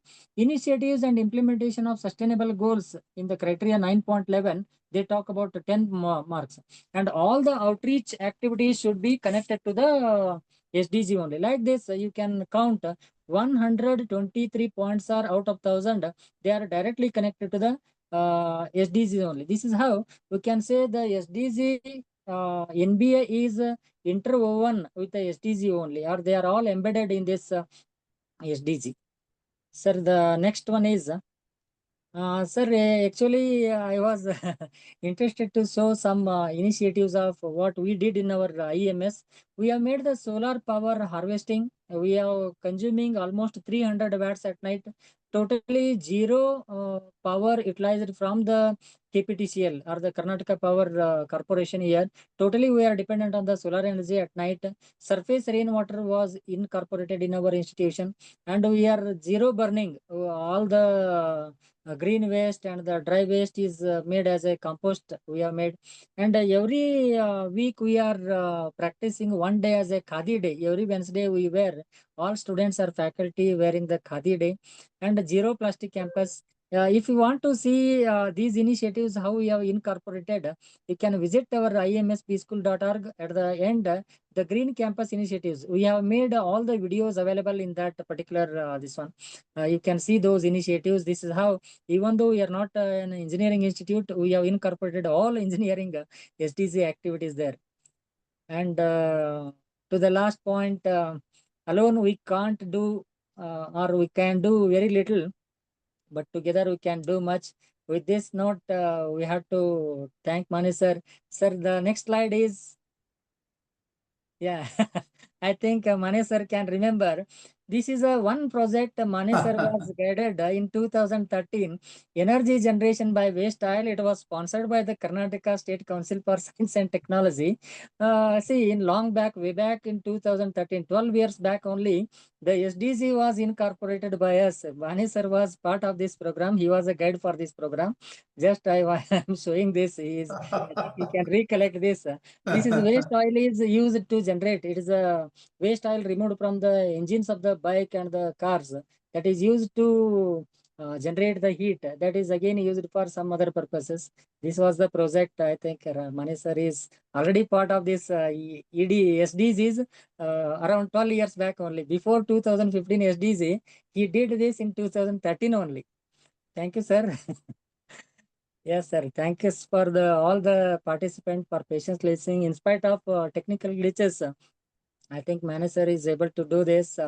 Thank you, sir. Thank you so much for giving an opportunity for sharing my thoughts. I have not done anything. Only I have compiled here. That is my role here. I have not done any research out of this. Whatever is there available in NBE or whatever is there, that just I compiled it. No, I think you should write a paper on this because this is the new thing, introduced in 2015. Now, NBA with sustainability, that is a hot topic. What people are looking for. Good, yes, good. Sir, yeah. So, any participants have any queries, please, we request them, encourage them to ask questions. They can unmute also. Our next speaker, sir, I think has already joined. So, any questions, please unmute yourself and ask.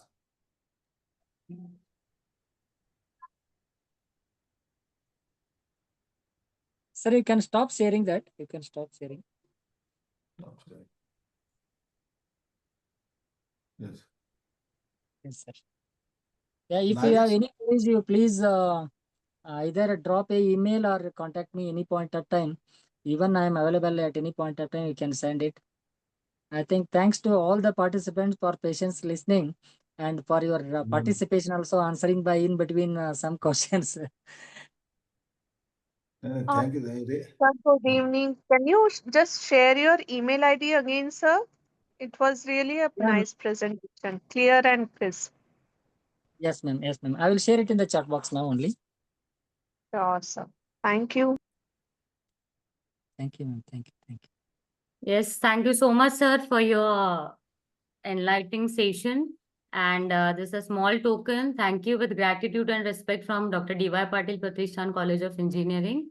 And we would love to hear again. It was very detailed content and very engrossing to listen you. Thank you so much, sir. Yes, ma'am. Yes, ma'am. Thank you. Thank you so much for nice introduction and the compliments. Thank you. I think, madam, you have to make Dr. N. Nagesha as a co-guide. Sorry, sorry. Co-host. Yes, sir. Yes, sir. I'll do that. Yes, ma'am. Yes. Okay. Yes.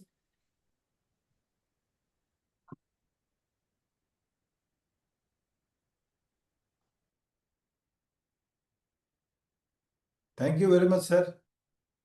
I think Yes, very sir. important. Thank you, sir. Thank you. Very important topic, and this will remain for another 10 years because SDGs are being taken up on a war footing. Yes, sir. Yes. Dr. N. Nagesha. Yes, sir.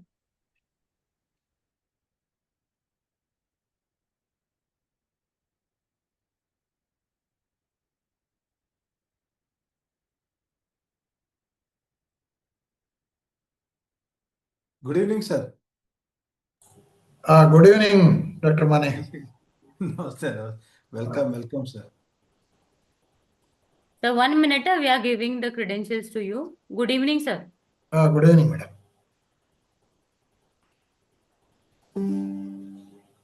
Yes, you are co-host now, sir. You can share your screen. Yeah. Yes. Okay. Veera, are you there? Yes, ma'am. Yeah, Yes, ma'am. Please proceed with the introduction. Yes, ma'am. Okay. Shall we start, ma'am? Yeah. Yes. Thank you, ma'am. Good evening, everyone. I am Veera. It is my privilege to introduce and welcome our distinguished speaker, Dr. N. Nagesha, sir. He is a professor and chairman of the Department of Industrial and Production Engineering at UBDT College of Engineering, Davangere. Sir hold a PhD from IISc Bangalore, honored with the Best Research Thesis Award and the IEA Gold Medal. With over 123 research publications, a book, and multiple awards, Sir has guided several PhD scholars and delivered more than 100 invited talks His contribution as an educator, researcher, and administrator are truly remarkable. Now, with a great honor, I humbly invite you, Dr. N. Nagesha sir, to kindly take over the session and enlighten us with your knowledge and insight. Thank you. Thank you, madam. So my screen is not getting shared. I think you have to stop sharing, I think. Sir, shall I share? Yeah, yeah. Okay.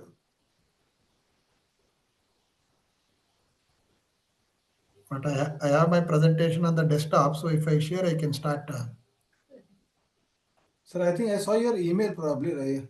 I have sent in advance because in case of any issues, it may help at that way. Sometimes sharing becomes a problem.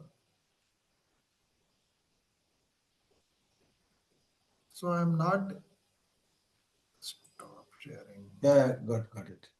So this screen itself is opening. So if I give share, it is my desktop is not appearing. But I'll share, sir. I'll share. I have to get my desktop, first if that is my screen has to be shared, then I can. No, you click that center one green arrow is there, sir. Yeah, I'm opening that. When I open now, what you are having, your screen that is getting shared. No, that when entire screen, you click entire screen and just share. I have done entire screen only. And now click share. Bottom there is a click share button. Now again your. How come? Oh, I was sharing, but Yeah, that's what. So I think.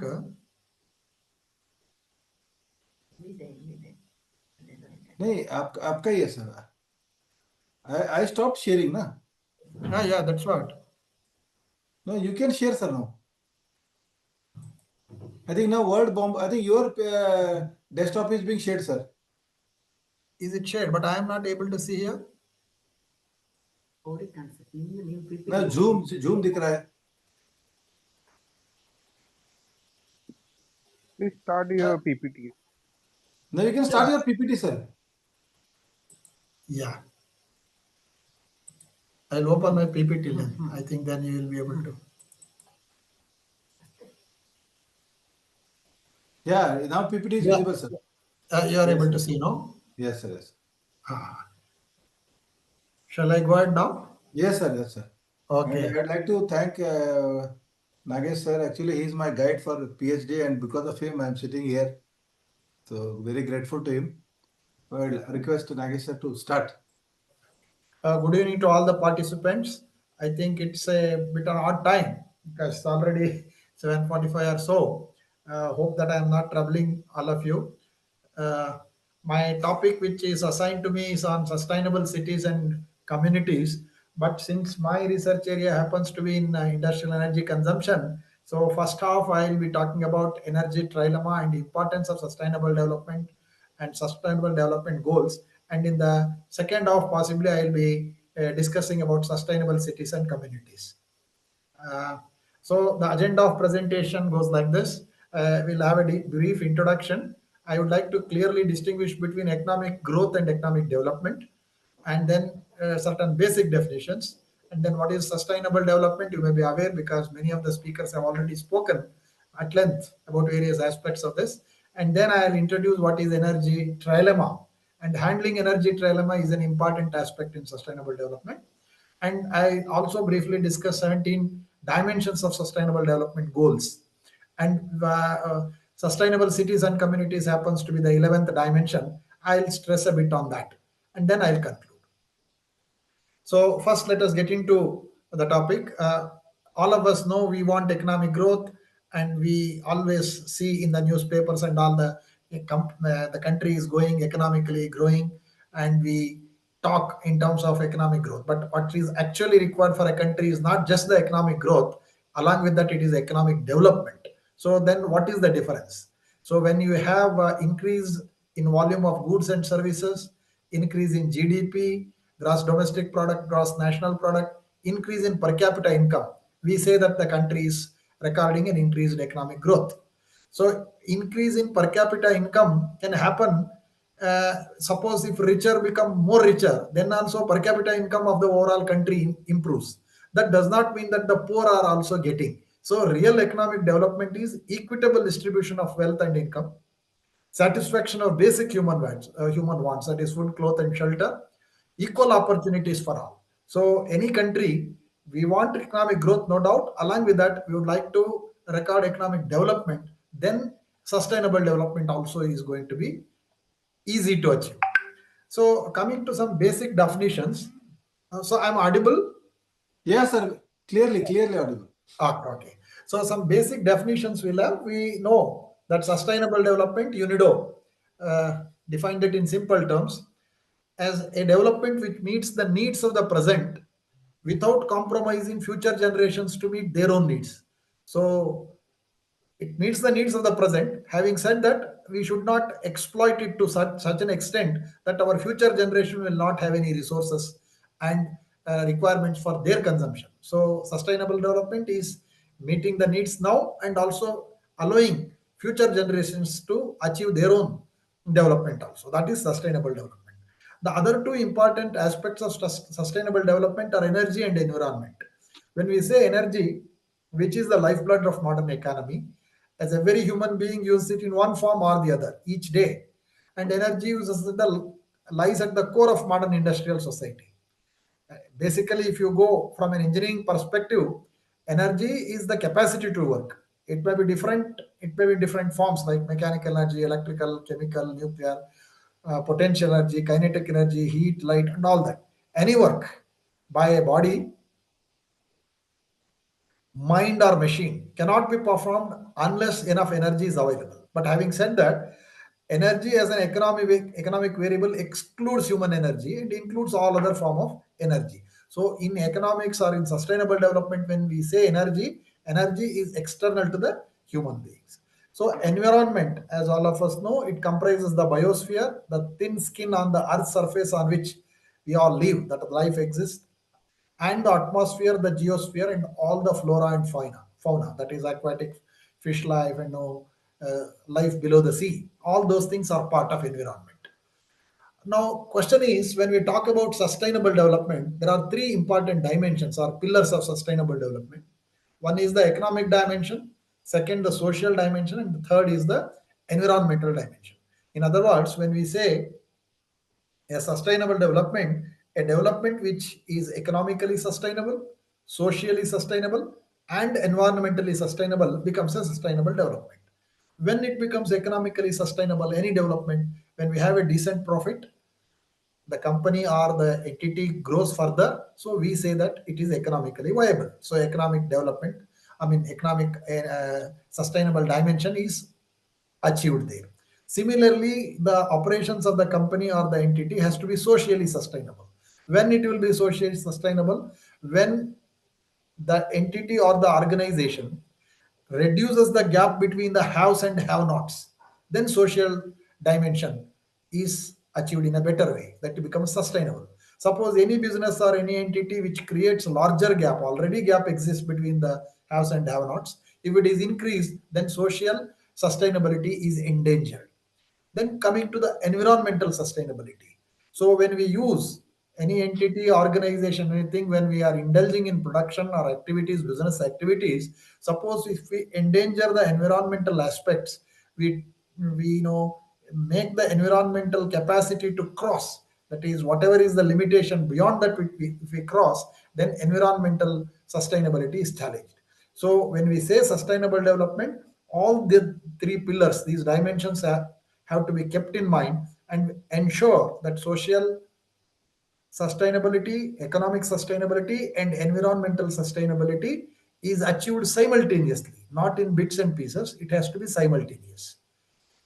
So let us understand the overall aspect or overall scenario in which we are doing all these things. All human activities around the globe, we can call that as production. When we say production essentially means producing need-satisfying goods and services.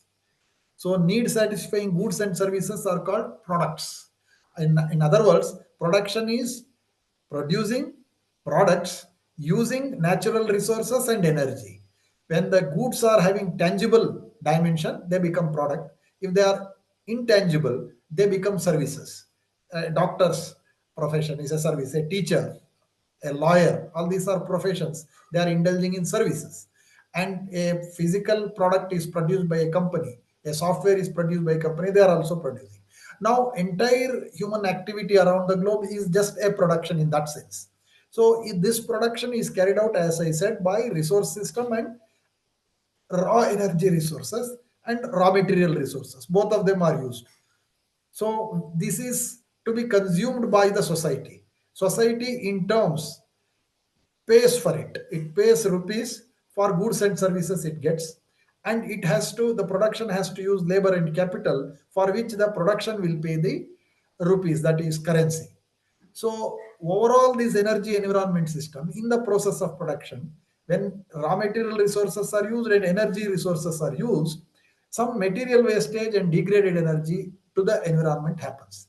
If this is well within the carrying limit of the environment, then sustainable production or sustainable development takes place. In case if we cross this material wastage and degraded energy capacity of the environment, if we cross that capacity, then we are endangering the sustainable development. So focus is on that. So KLME, that is capital, labor, material, energy, these are the resources. They have to be utilized in that framework. So we should not endanger the sustainability. Hopefully, I think this is the right setting with which we start. So now there is energy trilemma. What is energy trilemma? We have already, now we have come across in life dilemma, to do this or to do that, we are in a dilemma. But this is a trilemma where we need to use energy. That is, energy consumption has to be more to have increased economic growth and subsequently increased economic development. Energy is in fact synonymous. It's one of the development index. Use more energy, right or wrong. Presently, use more energy means you are a richer country. So energy consumption has to be more for economic development and growth. But when we use more energy, environmental impact is also more. When we have more environmental impact, sustainable development is low. That is, sustainable development is challenged. So if you increase one, there is danger for the other. If you increase sustainable development, more sustainable, then you have to use less energy or less environmental implication. So we are in a trilemma. We have to handle this, balance this in such a way that we have sustainable development goals also met, energy is also efficiently consumed, and environmental implications also, if not totally nil, at the minimum level. So the entire sustainable cities, whatever we have, some cities picture I have put, and the world is actually reeling under energy trilemma. Now let's look at some energy aspect. I said first half of my presentation will be on energy related aspect because that is important for achieving sustainable development. This graph shows how human beings have used primary energy sources from 1850, 60, 70, around steam engine came, then electric motors, gasoline engine, vacuum tube. These are all technology trajectory. If you look at this technology trajectory and how the energy has met these requirements, if you look at that, initially, of course, all of us know it was biomass. It was the only energy source. Then gradually, somewhere around 1870 or 1880, somewhere around that, coal started making impact, and coal is even now 2020, 2030 also, coal is still a significant source of energy, primary source of energy for us. Then oil became predominant, then gas, natural gas, then nuclear also is making contribution, and renewable energy of late, somewhere around somewhere around 2000 or earlier to that. So then it became important, and now it is, in fact, renewable energy is making big or significant contribution. In the years to come, we should have more renewable energy mix in our total primary energy consumption. This is how the energy scenario is. Now, when we use these earlier, whatever I have shown, like oil, coal, gas, this fossil fuels, biomass and these kinds of fossil fuels, they have energy related pollutions. As most of the participants may be aware here, because most of them are from engineering background, you have two varieties of pollution: global pollution and local pollution. So global pollution is predominantly in terms of greenhouse gas emission of carbon dioxide, methane, sulfur dioxide, and all halogens, ozone layer, and all these things. And then acid precipitation, acidification of lake, damaging agricultural crops, deterioration of building, and all these things is the harmful effect of acid precipitation. Stratospheric ozone depletion, all of us know there is ozone layer which is protecting us from the ultraviolet and infrared radiations. People and scientists claim that there is a small hole and all that, because of that causing skin cancer, eye damage, and all these things. Because of the global pollution, these greenhouse gas emission, acid precipitation, and ozone depletion are caused. So we need to reduce the global pollution. What are the local pollutions? Air pollution, suspended particulate matter, gaseous emissions like carbon monoxide, nitrous oxide, sulfur dioxide, all these things.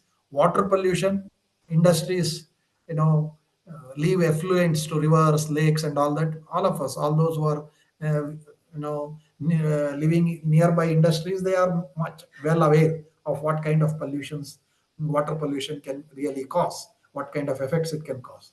Land pollution is also there, hazardous waste dumping, open land dumping, and fertility of land is affected, and surrounding areas and all that. Similarly, noise pollution, if you have power plant and all that, noise pollution is also there. Why I'm telling this is, when we need to have more energy, because increased economic growth and increased economic development demands energy. So more energy means more pollution, and these are the kinds of pollution which we have to limit if we have to really get the sustainable development. Now, of late, all of us know, wherever we living in whichever part of the country or whichever part of the world, on an average, global warming is last year and this year. If you compare, this year is more hotter than last year. This is everybody's feeling. Now, there is a graph which indicates how actually the global mean temperature is increasing. Important aspect here is this pink color somewhat is showing some 100 years. If you look at and then draw a mean line, the tan theta or slope of this line, that indicates how fast it is rising, is about 0.074 plus or minus 0.018 degrees per decade. So every decade we have 0.074 plus or minus some degrees centigrade. But if you look at only last 50 years, the slope is still higher. Tan theta is still higher, and it is 0.128 plus or minus 0.026 degree. So what does it indicate? It indicates that the global warming is happening, no doubt, and it is happening at an increasing rate. That is a dangerous sign for us, because negative effects of global warming is well documented, well researched. As you know, sea level is going to rise. Because of that, coastal settlements are going to will be endangered.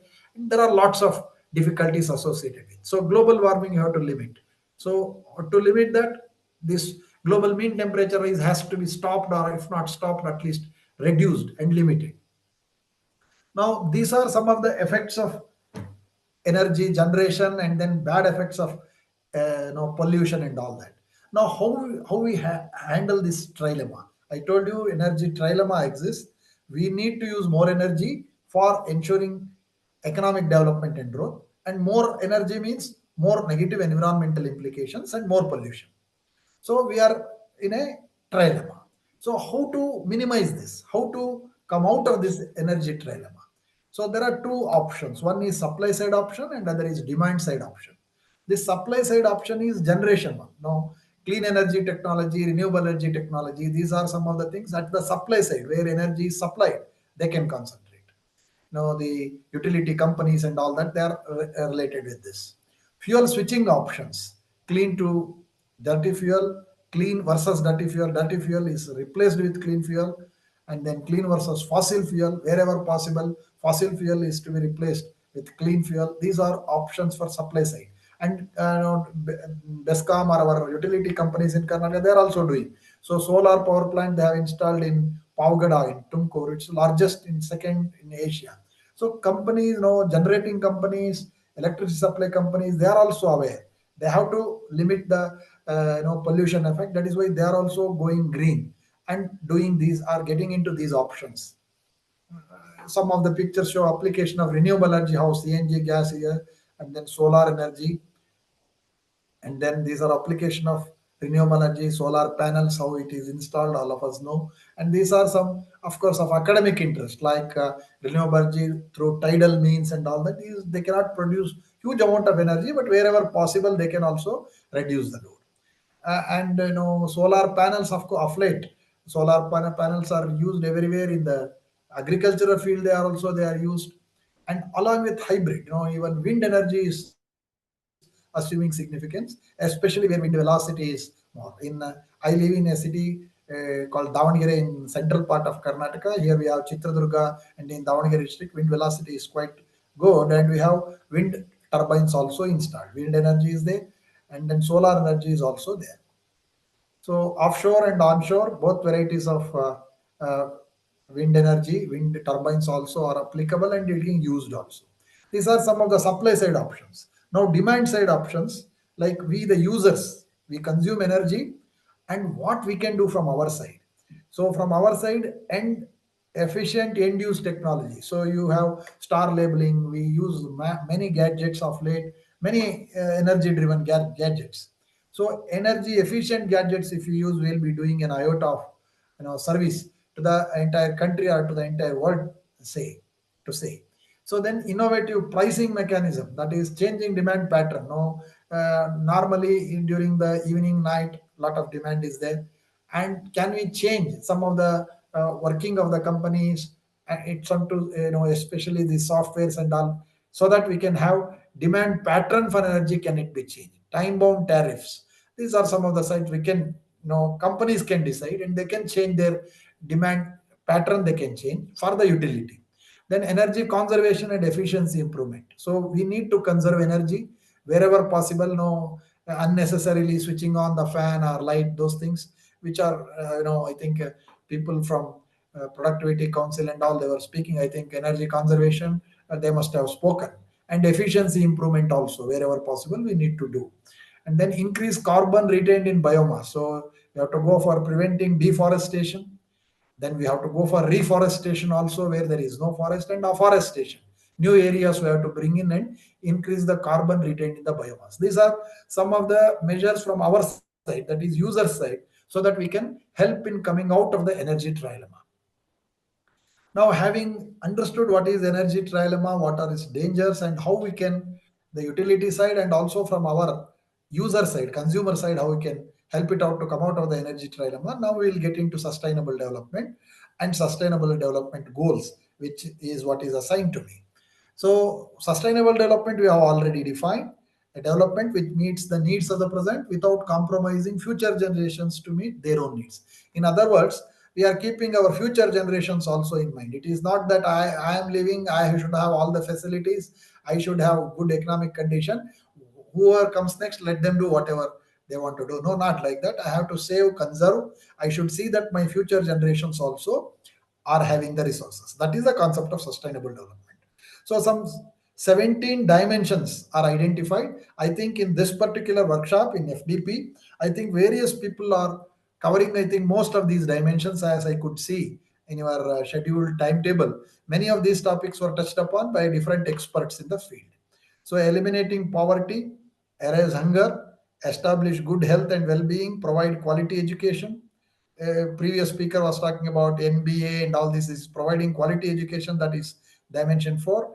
Enforce gender equality, improve clean water and sanitation, that is for our sustainable cities, grow affordable and clean energy, create demand, create decent work and economic growth, a social dimension, increase industry innovation infrastructure, reduce inequality.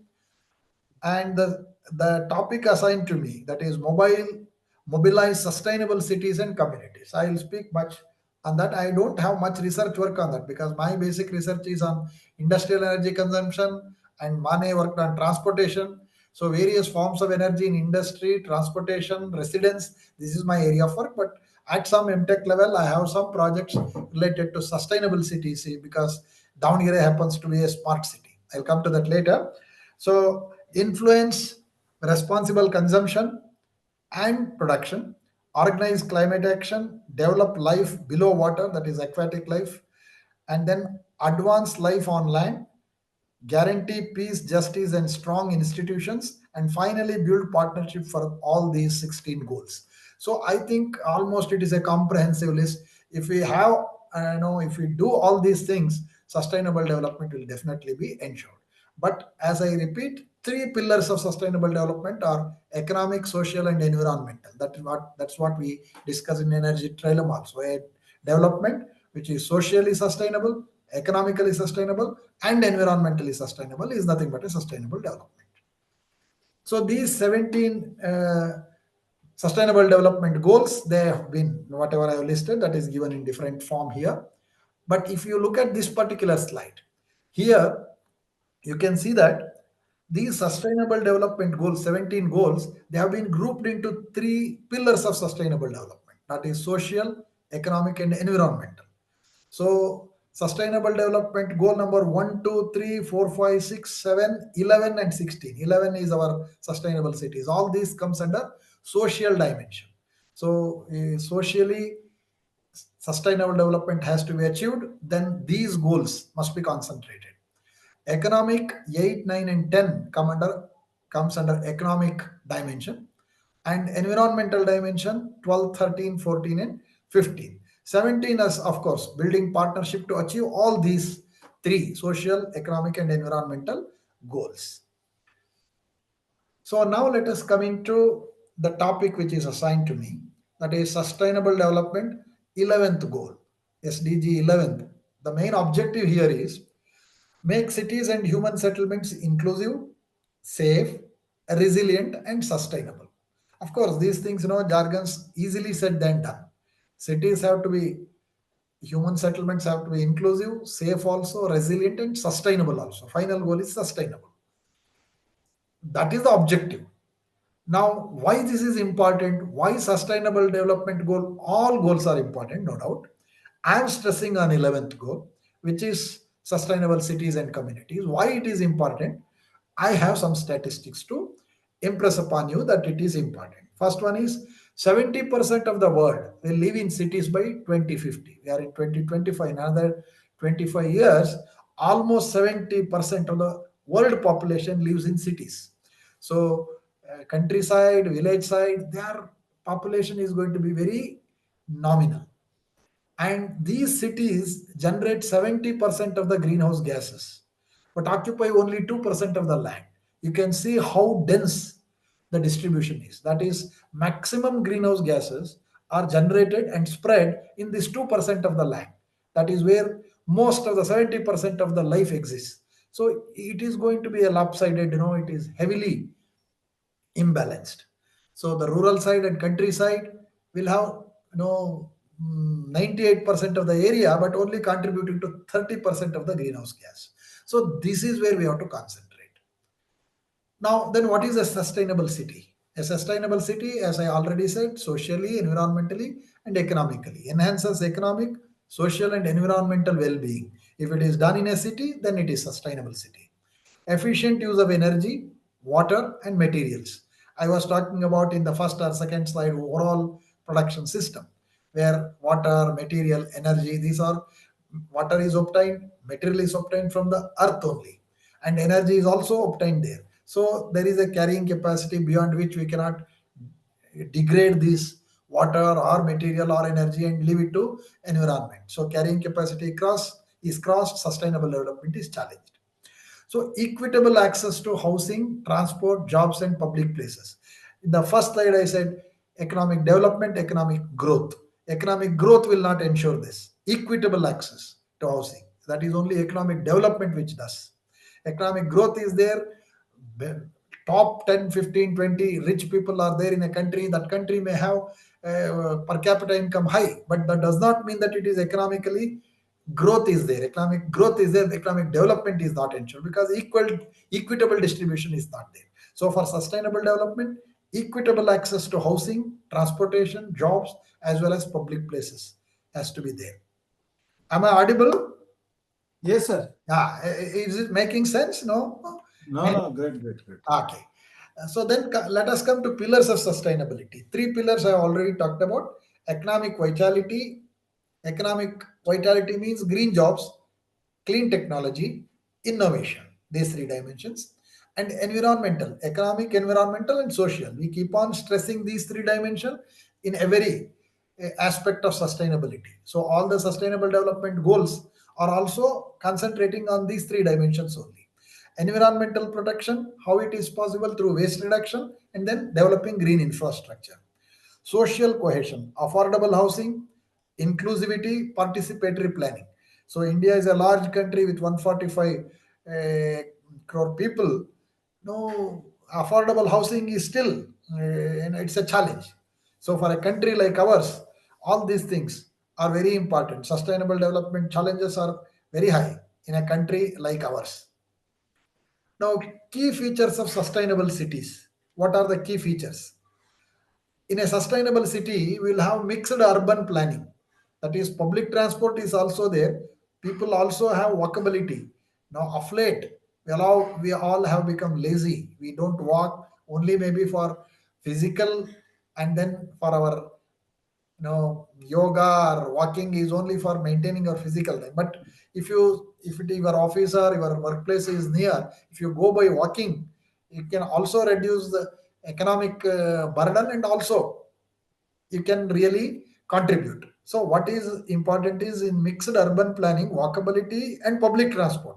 So all these things are studied here and we present, but actually what do we practice it is a really challenge. Public transport, how many of us use? We all have more two-wheelers or four-wheelers and we use privately, and may be required or may not be required. Economically may be viable or not viable, but still we do it. And then renewable energy integration to energy consumption. We use lot of energy. Household energy we use. So there are schemes now. I'll come to those schemes later. Renewable energy can be integrated to, so many of the things are made now compulsory. So if you construct a new house, solar water heating is compulsory, solar energy use is compulsory, rainwater harvesting is compulsory. Such things, these are actually energy wise it is good, and then sustainable development which is good, and economically viable also. But even then there is a lack of interest in that. So we have to increase such things. Advanced waste and water management, green infrastructures, that is parks, green belts, biospheres, all these things, key features of sustainable city. A city which, if it is sustainable, they have these dimensions. We have to really look into whether our cities are having this or how to improve this. Now, sustainable cities and communities, focus on India and world. Now, next couple of slides are some 5-6 slides. We'll be focusing on India and the world. Sustainable cities and communities, which are the good cities we have in India, which are the good cities in the world, what kinds of programs are run by the government and the UNIDO and other such agencies, and then what is their result, which we can see, what kind of impact they have. So let us look at those things. Now, creating sustainable urban environment is crucial for our world rapidly urbanizes, because our world is rapidly urbanizing. Let us explore India's unique challenges and innovative solutions alongside global best practices for building cities that work for people and planet. So first we'll look at India and then we'll also look at the world. So now urbanization surge in India. Now all of us, we know, we take our own lives, we are all from basically rural area. We have migrated for various reasons, for our education, then for our employment, and all that we have almost settled now in tier 1 city or tier 2 city, like that. So basically our route is in rural area. Most of us, participants, around 200 participants, if you ask most of them, they are having rural and humble background. So this is happening across different states in the country. So India stands at a crucial juncture in its urban development journey. while cities and economic growth and innovation, unplanned urbanization threatens both environmental sustainability and quality of life. I think there is a small repetition of this word. Ignore it. So this explosive growth presents both unprecedented challenges and unique opportunities. So whenever we have such problem, opportunities also is there and threat is also there. So we have to recognize where is our opportunity and how to go about it. Now, if you look at some statistics, how urbanization surge is recorded in India. Now, around 40% of our population, urban population, by 2030, our total population, around 40% will be residing in urban areas. We are talking about the world, 70% of that is in India. By 2030, around 40% will be in the urban area only. In 2001, it was about 28%. And then 6 million plus cities, now thickly populated cities, around 68 cities will be there by that time, nearly doubling from 35. Now it's somewhere around 35. Around 68 cities will be having million plus population, creating megacity with complex infrastructure needs. Now when your city grows, challenges of infrastructure is huge. Now 60% of India's GDP will be contributed by this, generated by urban areas making cities critical economic engines. Now, if you take Karnataka, participants from different states are there. Since I am from Karnataka, now Bangalore is the capital city, and maximum GDP is from 30 to 40% is from Bangalore only. The area is small, but that is contribution to state GDP is highest there. And this is true in many cases. Maybe in Maharashtra, if you take, Bombay may be contributing to a maximum extent. So all these things leads that India's urban explosion is by around 2030. We are not far away from that, another 5 years. This unprecedented urban growth will reshape India's economic and social landscape, demanding innovative approaches. So this urbanization surge, what are the facts associated with it and what challenges we have? India's cities are expanding faster than infrastructure can keep pace. So Bangalore is the best example. Bombay, all other big cities, those who are living or those who are visited, they know about it. In Bangalore, population is increasing, infrastructure is going at a rapid pace. Metro rail has come, but even then, the load is increasing constantly because infrastructure development is not keeping pace with that of expanding the city's population. The resulting congestion, pollution, and inequality threaten both human well-being as well as environmental sustainability. So our goal is to have sustainable cities. But if we do this way, or if it goes this way, sustainability is endangered. With over 360 million new urban residents expected by 2050, the pressure on housing, transportation, and essential service continues to mount. So these things are going to be very big challenges in emerging cities. Now let us look at the globe. We have looked at India. Now let us look at the globe. If you look at the global level, global urban population will be around 56%. Over half of the world's population now live in cities. Already this is. With this proportion is expected to reach 68% by 2050. That means urbanization is at a rapid pace. So rapid pace and challenges are going to be increasingly challenging things only. Whatever we provide a solution, the solution is going to be insufficient and new problems you are going to come up with. So global emissions also generated by urban areas, making city level action crucial for meeting climate change. 70% of global emissions will be from these urban areas. So concentration has to be on urban areas. How can we reduce pollution? How can we reduce these emissions? All these things, city center approach has to be there because it's not a big problem in rural setting or countryside. Now, sustainable development goal progress, that is also through cities only. Of sustainable development goal targets require local action, placing cities at the center of global development. So the sustainable development goals, whatever you have, those 17 goals, 65% of the contribution has to come from these kinds of cities only. So the battle for sustainable future will be won or lost in our cities. So that is where sustainable cities is important. Now let's look at some challenges of unplanned urbanization. Urbanization happens, we don't plan it, cities grow in population, people migrate from rural areas to urban areas, move towards cities. We are seeing day in and day out all these things. They pose many challenges. The unchecked population leads to environmental degradation, loss of agricultural land, economic inefficiency, longer commutes. Commuting time is very, even in Bangalore, big cities, you take people take 1 hour for even small distance travel, 2 hours, 3 hours they travel. Most of their daytime they spend in traveling rather than working. Infrastructural strain, inadequate housing, overburdened public transport, insufficient waste management. Waste disposal is a big challenge, big burden. We know that is a huge problem, and all cities are facing this. So in Kannada language, they say kasadinda rasa. That means it is in English, waste to energy or waste to some useful thing. That is the focus. We have recycling and various measures. Big cities collecting wastage, dumping it, or recycling it is a very, very big challenge. A considerable amount of research is going on, and we have to find sustainable solution for it. Then water scarcity and contamination. Water scarcity in all big cities we see. We don't have good drinking water supply, and water itself is not available. So nearby places, nearby cities, we have to get it, and common man do not have access to it.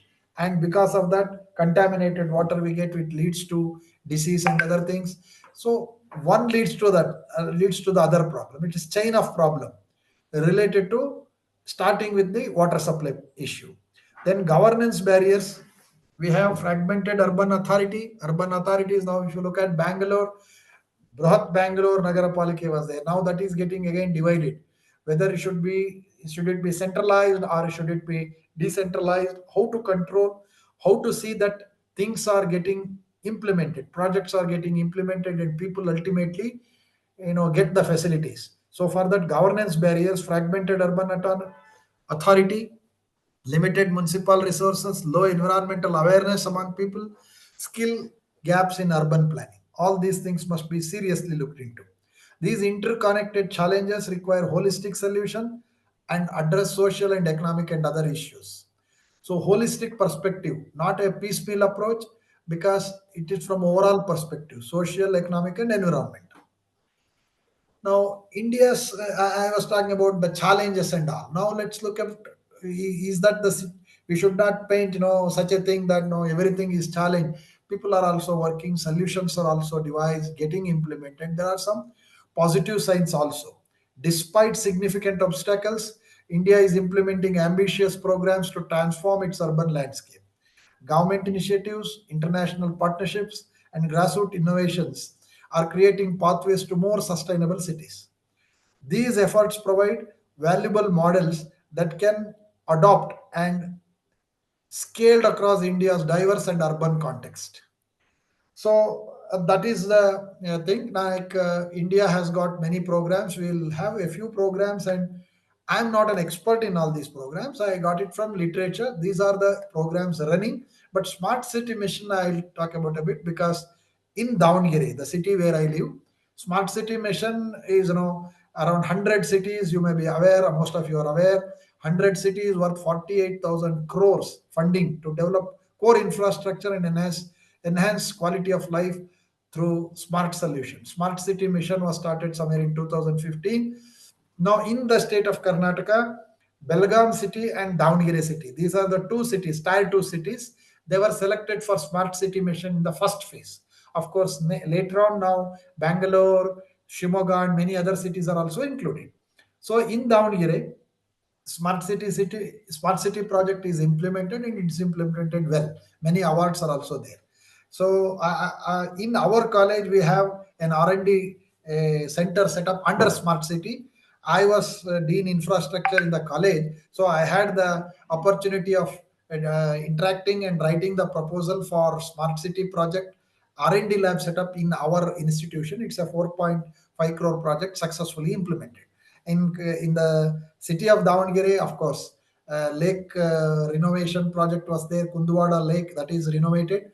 And more importantly, the traffic management, it is in Bangalore and Tier 2 city in Davangere. CCTV camera is installed in all circles, and it is monitored from near the DC's office. There is a smart city office also. They monitor, the police department monitor this RTO and this police associated with traffic police. They monitor it from there. So we don't see too many policemen sitting or standing in traffic circles. They monitor it from there, and if anybody violates the traffic signal or anything, so they will be getting the fine bill to their house automatically, because they are monitoring, they're getting recorded. So these kind of smart solutions are also implemented. It is new for us because I have seen Davangere. I am living in Davangere from past 28 years. So when we entered the city of Davangere, there was not even a single traffic signal. Now traffic signal is there, and moreover, your movements are tracked, and it is through smart city, it is tracked and it is recorded. So it is a growing city, and smart city project, certain solutions are implemented. I hope that other smart city project solutions are also there in other cities where it is implemented. So it's a good, important initiative from government of Karnataka, and sorry, government of India, and also government of Karnataka is involved with smart city project. Similarly, climate smart framework, assessment system incentivizing climate responsive development across energy, water, mobility, and biodiversity dimension. These projects are also there. Replicable models, focusing on creating success stories that can be adopted and implemented in cities, of all sizes across India. Wherever there is success story, you take it and then replicate it. In research also, we do many replicative type of study. So what is done there will be replicated here with whatever fine tuning is required. So this kind of replication models are also there in India. Now, World Research Institute, WRI, is India's Sustainable Cities program. That program is also running. That it is in 3 dimensions: integrated planning, multimodal mobility, and capacity building. In integrated planning, combining transport, land use, and climate action strategies to maximize efficiency and minimize environmental impact. That is the goal. Enhancing intermodal connectivity while implementing policies to discourage private vehicle use in congested areas. See, to what extent we are succeeded, or to what extent we will succeed, is a challenge. As far as possible, at least in these kinds of private vehicles in congested areas, we should avoid. We should go for public transport. That is the goal here. Capacity building, that is training people, city officials, and stakeholders to incorporate sustainable transport principles to everyday decision making. See, I was talking about smart city project in Davangere. It is in Mysore also. So in Davangere, that cycle, and then having different stops where cycle can be deposited, and there is a specific type of lock, you can put it there, you can use it and go and park in another bank. That kind of thing is also there, but that has not took off well. It is not a successful thing, but that was also tried in Davangere. Then in UNIDO and UN Habitat SI IAP project, that is Sustainable Cities Integrated Approach, a pilot project. Here again, 3 dimensions: holistic planning, innovative pilot projects, then national alignment with various other programs. So holistic planning, sustainability frameworks tailored for these cities: Jaipur, Bhopal, and Mysore. These three cities is implemented. This project. Each city has got its own unique challenges. We can think globally, but we have to act locally, because each city has its own advantages, disadvantages, its own challenges. Similarly, innovative pilot projects, waste to energy project I was talking about. Many cities report this waste to energy projects, plants and sewage treatment facilities with methane capture, generating renewable energy while addressing waste challenges. And these kinds of projects also, we see many success stories we read in newspaper from many cities through these kinds of projects. Then national alignment, we know that our central government has got Swachh Bharat Mission, Smart City Project, and ATAL Mission for Urban Rejuvenation and Transformation. the sum and substance of this is these kinds of projects, the national alignment has to be there for these major cities, and projects taken under those things must contribute to societal development, and which is finally leading to sustainable development of cities. Now, smart solution I was talking about, I told you already, smart solution in Davangere, it was tried and it is successful. Smart cities mission is transforming urban infrastructure through technology-driven intervention that improve efficiency while reducing environmental impact. For energy also it is possible. And under this, I would like to stress on uh, Prime Minister's Saura Ghar Yojana. Now, as personally, I have installed it in my house.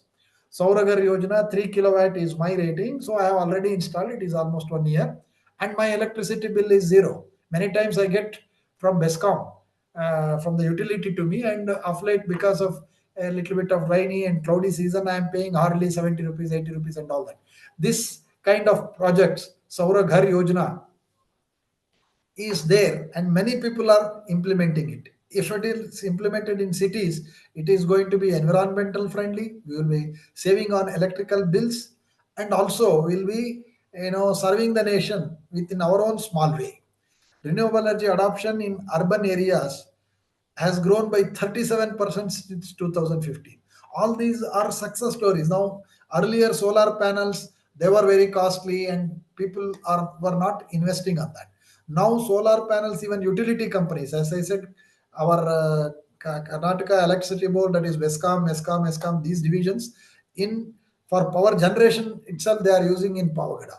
Utilities also, and at the customer level, from our side, we can install those projects. Hybrid projects are there. Many houses are installing hybrid. Even in Davangere, I have seen houses which have both solar as well as wind.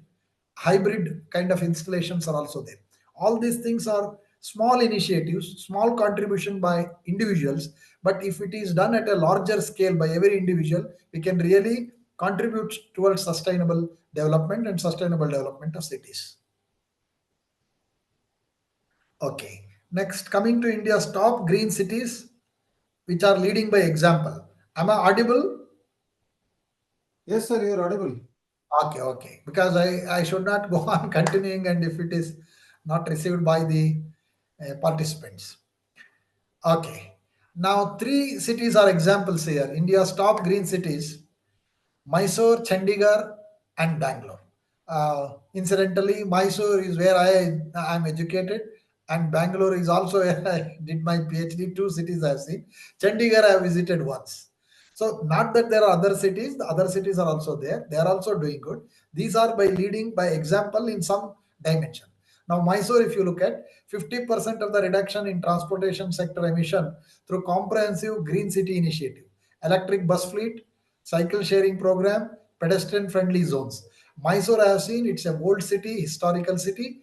Roads are good, people are friendly, environment is good, cleanliness is maintained in Swachh Bharat mission and all. Many times it has stopped, and sometimes it is number 2 and all that. It is an example for how it can be sustainable. Having said that, Bangalore is not far away. It is called Golden City. It has many challenges. 30 to 40% of our Karnataka's population is there. All kinds of problems it has, but despite that, even now it is called Golden City. It's a technology hub. It is Silicon Valley of India, but it has got some active tree planting programs, advanced waste segregation, lake restoration project it is going on. So many sustainable initiatives are there, but it is overshadowed by the increase in population and challenges. So that does not mean that the city is not doing. City is doing its best, and hopefully in the years to come we'll be able to meet those requirements and it becomes much and more sustainable. Now, Chandigarh, all of us know it is a planned city. Now, Amaravati is also a planned city. Chandigarh was earlier a very planned city, 50% green cover maintained despite development pressure. Highest trees per hectare in India. Chandigarh has got that record.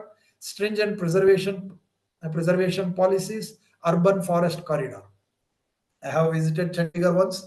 Beautiful circles, transportation is good, houses are very planned, traffic is very smooth.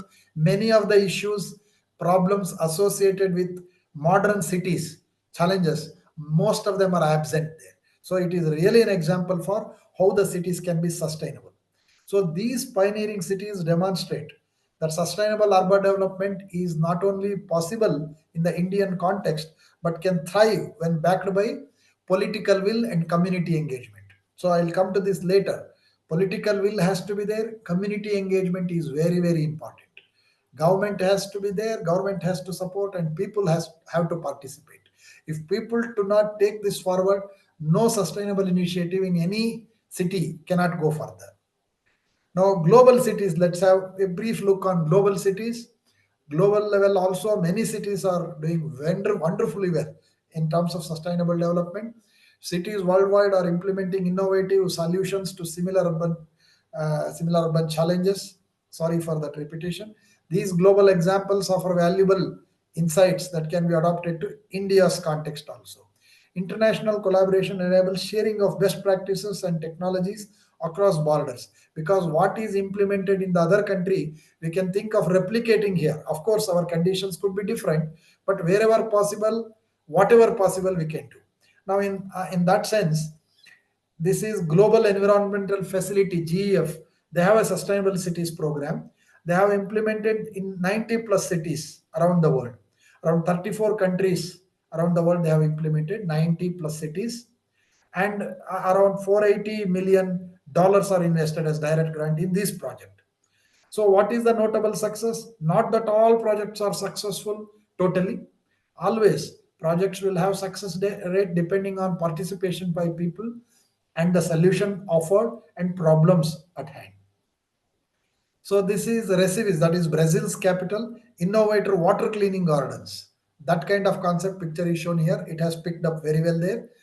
And then in Paraguay, Asuncia's 600-kilometer cycling. Next picture will show that 600-kilometer connected bicycle network is there and people are using it.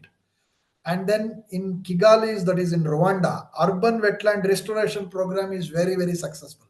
These are notable success stories of those 90 cities.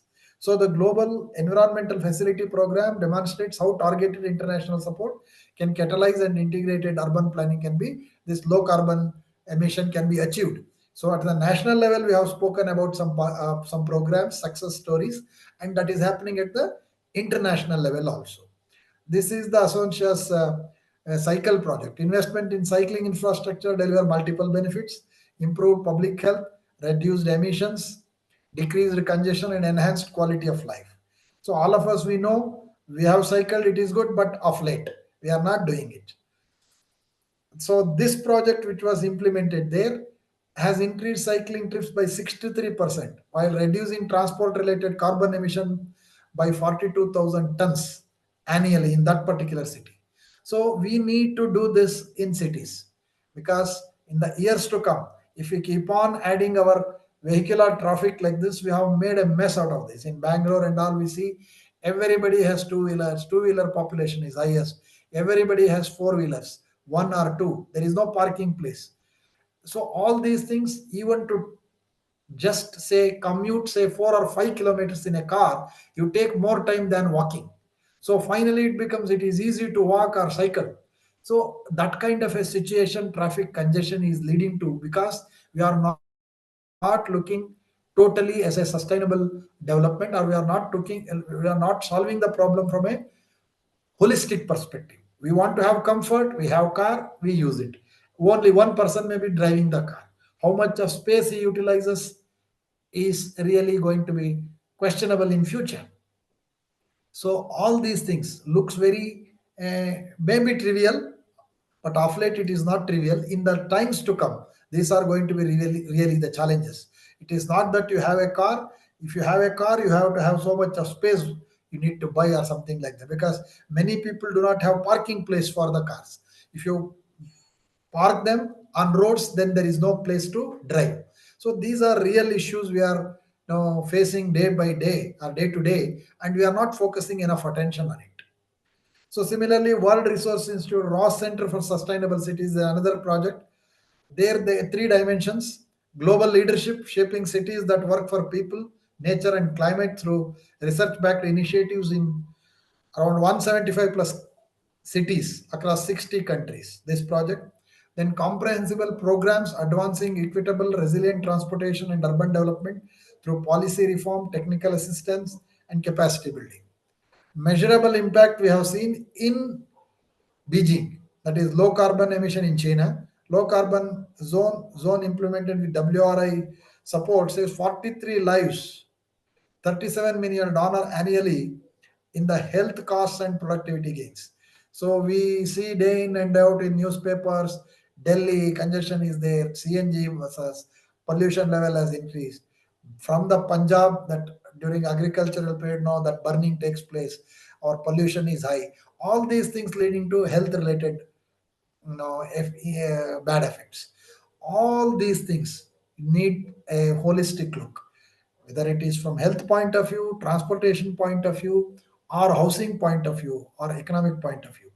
Things must be from a holistic perspective. Then only our cities can be sustainable. We are growing with taking one dimension into account. That is not going to solve the problem. WRA's integrated approach demonstrates how evidence-based interventions can transform urban areas into healthier and more efficient and more equitable spaces. So the sum and substance of these stories is that it is possible to have solution, concentrated effort from government, from public participation, and targeted effort must be there. Then we can realize solution. If not complete solution, moving towards the complete solution. So these are some innovative technologies, I think, stressed earlier: climate technology innovation, and then participatory designs, and then smart monitoring. I talked about smart monitoring. In Singapore, it is said in smart monitoring is done even in our country in smart cities and all. These innovations demonstrate how technology, policy, and community engagement can engage and make our cities sustainable. So far we have talked about cities and cities. Sustainable cities and communities was the topic to me. Communities is rural side. We should somehow prevent these rural population getting migrated towards city. If it is not completely possible, at least if we make the people living in the countryside happy and they have good housing, good affordable internet and all such things, then they don't move it at all. If you provide employment there, if you have economic requirement met, then they don't move. They move because of getting food, cloth, and shelter. Those are the basic things. If they don't have, then only they are moving towards cities. Not that all those who are living in cities are happy. Many of them would like to go back to their rural settlement if their economic requirement is met. So these are some stories in rural side in India. Auroville is a Tamil Nadu based small rural area where renewable energy and organic farming is wonderfully done. Well, I am from a place called Shringeri, and there is a nearby small village called Siremane, where complete energy, there are some around 10-15 houses. Those houses are completely, there is a waterfall. In the waterfall, the turbine is installed and they generate electricity and they supply for that 40 houses or 10-15 houses, not even 40 houses. 10-15 houses, they are on their own small decentralized electricity. These kinds of rural settings, renewable energy, organic farming can really serve a great deal for the entire country. Similarly, Hiware Bazaar in Maharashtra, watershed revival, income rises from 830 rupees to 30,000 rupees per family. This is the story. Then Konoma in Nagaland in our northeast, wildlife conservation, economic ecotourism is promoted there, resulting in good fruitful results. Then Piplan tree in Rajasthan, 111 trees per girl child. So tree plantation is at there because it is Rajasthan, obviously focus is on that. Gender plus ecology, both of them, they have given good results. Then Bhaguar in Madhya Pradesh, biogas is there in Karnataka also in many rural settlement. Biogas, they have their cattle and all that. So they have their own biogas plants. Their cooking energy is met by biogas. Then literacy rate, that is also getting improved in these kinds of projects there. Then rainwater harvesting. So these are all possible in rural settlements, countryside.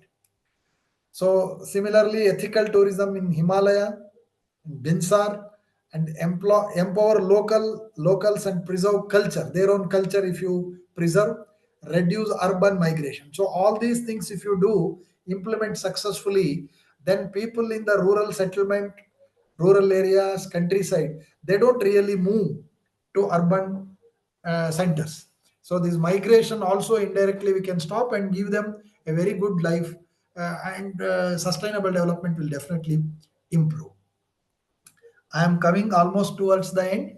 So now what is the way forward? We have understood that basically if you start energy trilemma is there, energy consumption is increasing because economic growth has to be there, economic development has to be there. More energy means sustainable development is challenged, and cities are also facing more because more cities, more population is more energy requirement. More energy requirement means sustainable development is challenged. So what is the way forward? Transforming India's urban trajectory requires coordinated action across multiple sectors and stakeholders. Strategic investments today will shape urban outcomes for generations to come. So, urbanization is happening at a very rapid pace. Statistics prove that. I have presented it earlier. Now, if you look at those statistics and keep quiet, our cities will not be sustainable. So we have to make our cities sustainable. Then we have to have urban trajectory, our transforming our urban trajectory with coordinated efforts. That is required. So the path forward must balance immediate needs with long-term sustainability, leveraging both traditional wisdom and cutting-edge innovation. Technological innovations are required, smart solutions have to be provided, and traditional wisdom is also to be used because each city has its own unique problems and its own strength as well as its own weakness. What we call SWOT analysis: strength, weakness, opportunity, threat for each city. Because in the smart city project, those kinds of SWOT analysis were asked and they were presented. So for each country, separate situation is different, challenges are different. For each city, again the problems are different, challenges are different, advantages and their strength is different. So we need to recognize that then it cannot be one kind of standard solution for all the cities. So it is global thinking, local acting. So think globally, act locally. Solutions will be tailor made for those particular cities. So it involves, those solutions should involve reducing slums, improving housing, sanitation, mobility, transportation. Mobility is transportation, investing in green spaces and climate resilience, inclusive governance and data-driven planning. So these are the things which we have to do. So key strategies for us in the years to come: integrated planning, coordinated transport and land use planning to reduce sprawl, minimize emissions and create more livable communities. Strategic partnerships we should have. Most of the projects are PPP mode, private public participation with the government. So those kinds of strategic partnerships have to be there. And governance reforms, building capacity and reforming systems for more coordinated and effective city management. Managing city in corporations, people must be have capacity building must be there because challenges are new. This is not the old cities kind of planning and managing a city. Challenges are different. Traffic management, policing, that is your home department. Challenges of home department are different. Cyber crimes, that is increasing. So different challenges are there in different walks of life.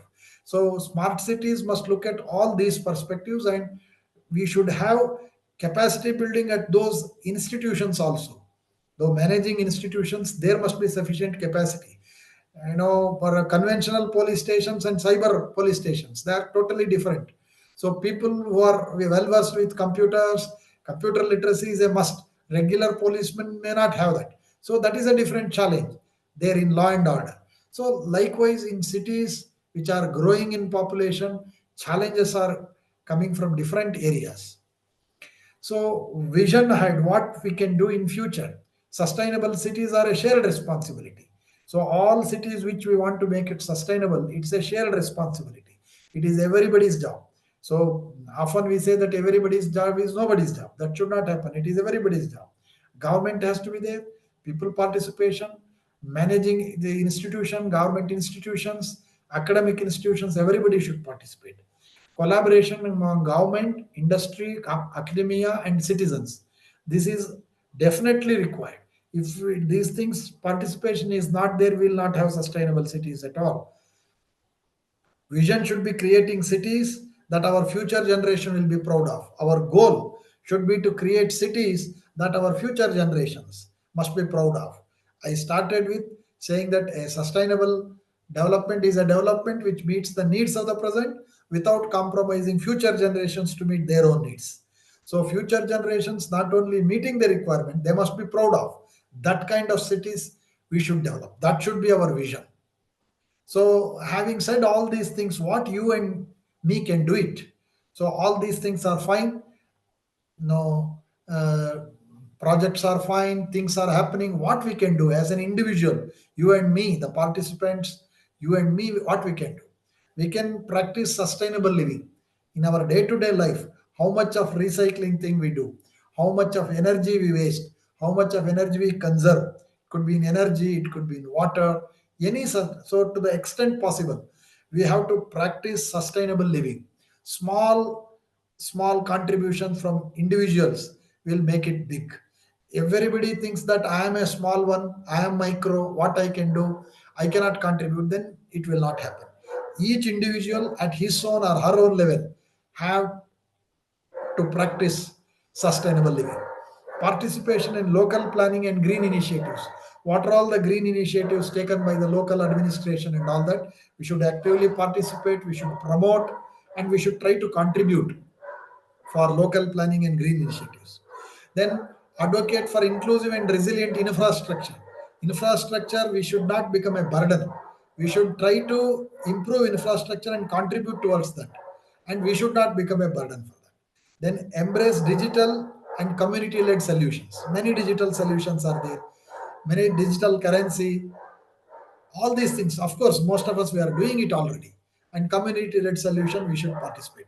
These are small iota of contributions we can make, and we can serve our state or our city basically, and then our state, and then our country, and then globe or global level at large.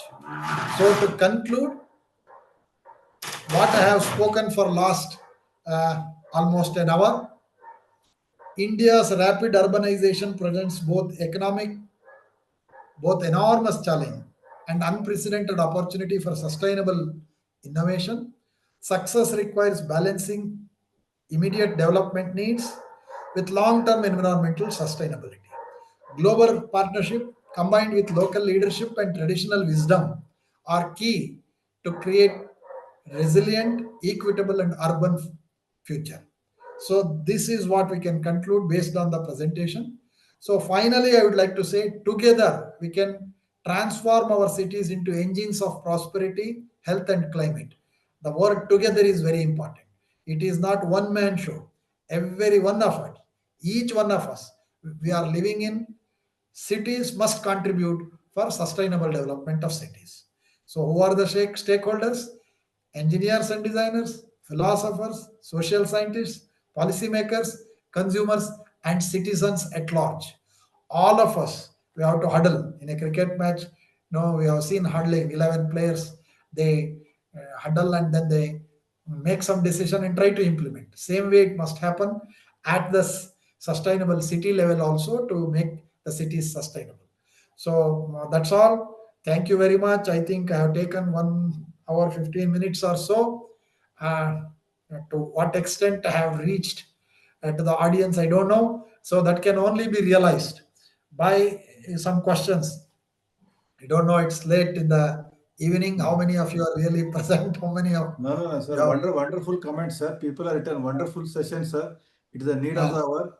As teachers, how we can help our students understand the importance of SDGs and give them skills they need to tackle the global challenges. I think a lot of thumbs up I am seeing. Excellent presentation, sir. You have put a lot of efforts, time and efforts compiling this presentation. I am really, sometimes I feel sorry that I ask people to spend a lot of time in making the presentation. No issues. It is my privilege. In fact, I thank you personally and your management, D.Y. Patil College of Engineering, for providing me a platform where I could share nationally whatever is my thinking. I, in fact, apologize, but I could not give much time because I was busy with some other university work, question paper, and things like that. I had to travel and all that. As from last 3-4 days, I concentrated on this. I could have done much more if I had more time. But anyway, I have put effort, and if it has reached the audience and if it has contributed little, I will be happy. No, lot of positive responses, sir. So many people are really appreciated. I think continuously. So if any question is there, I am more than willing to answer.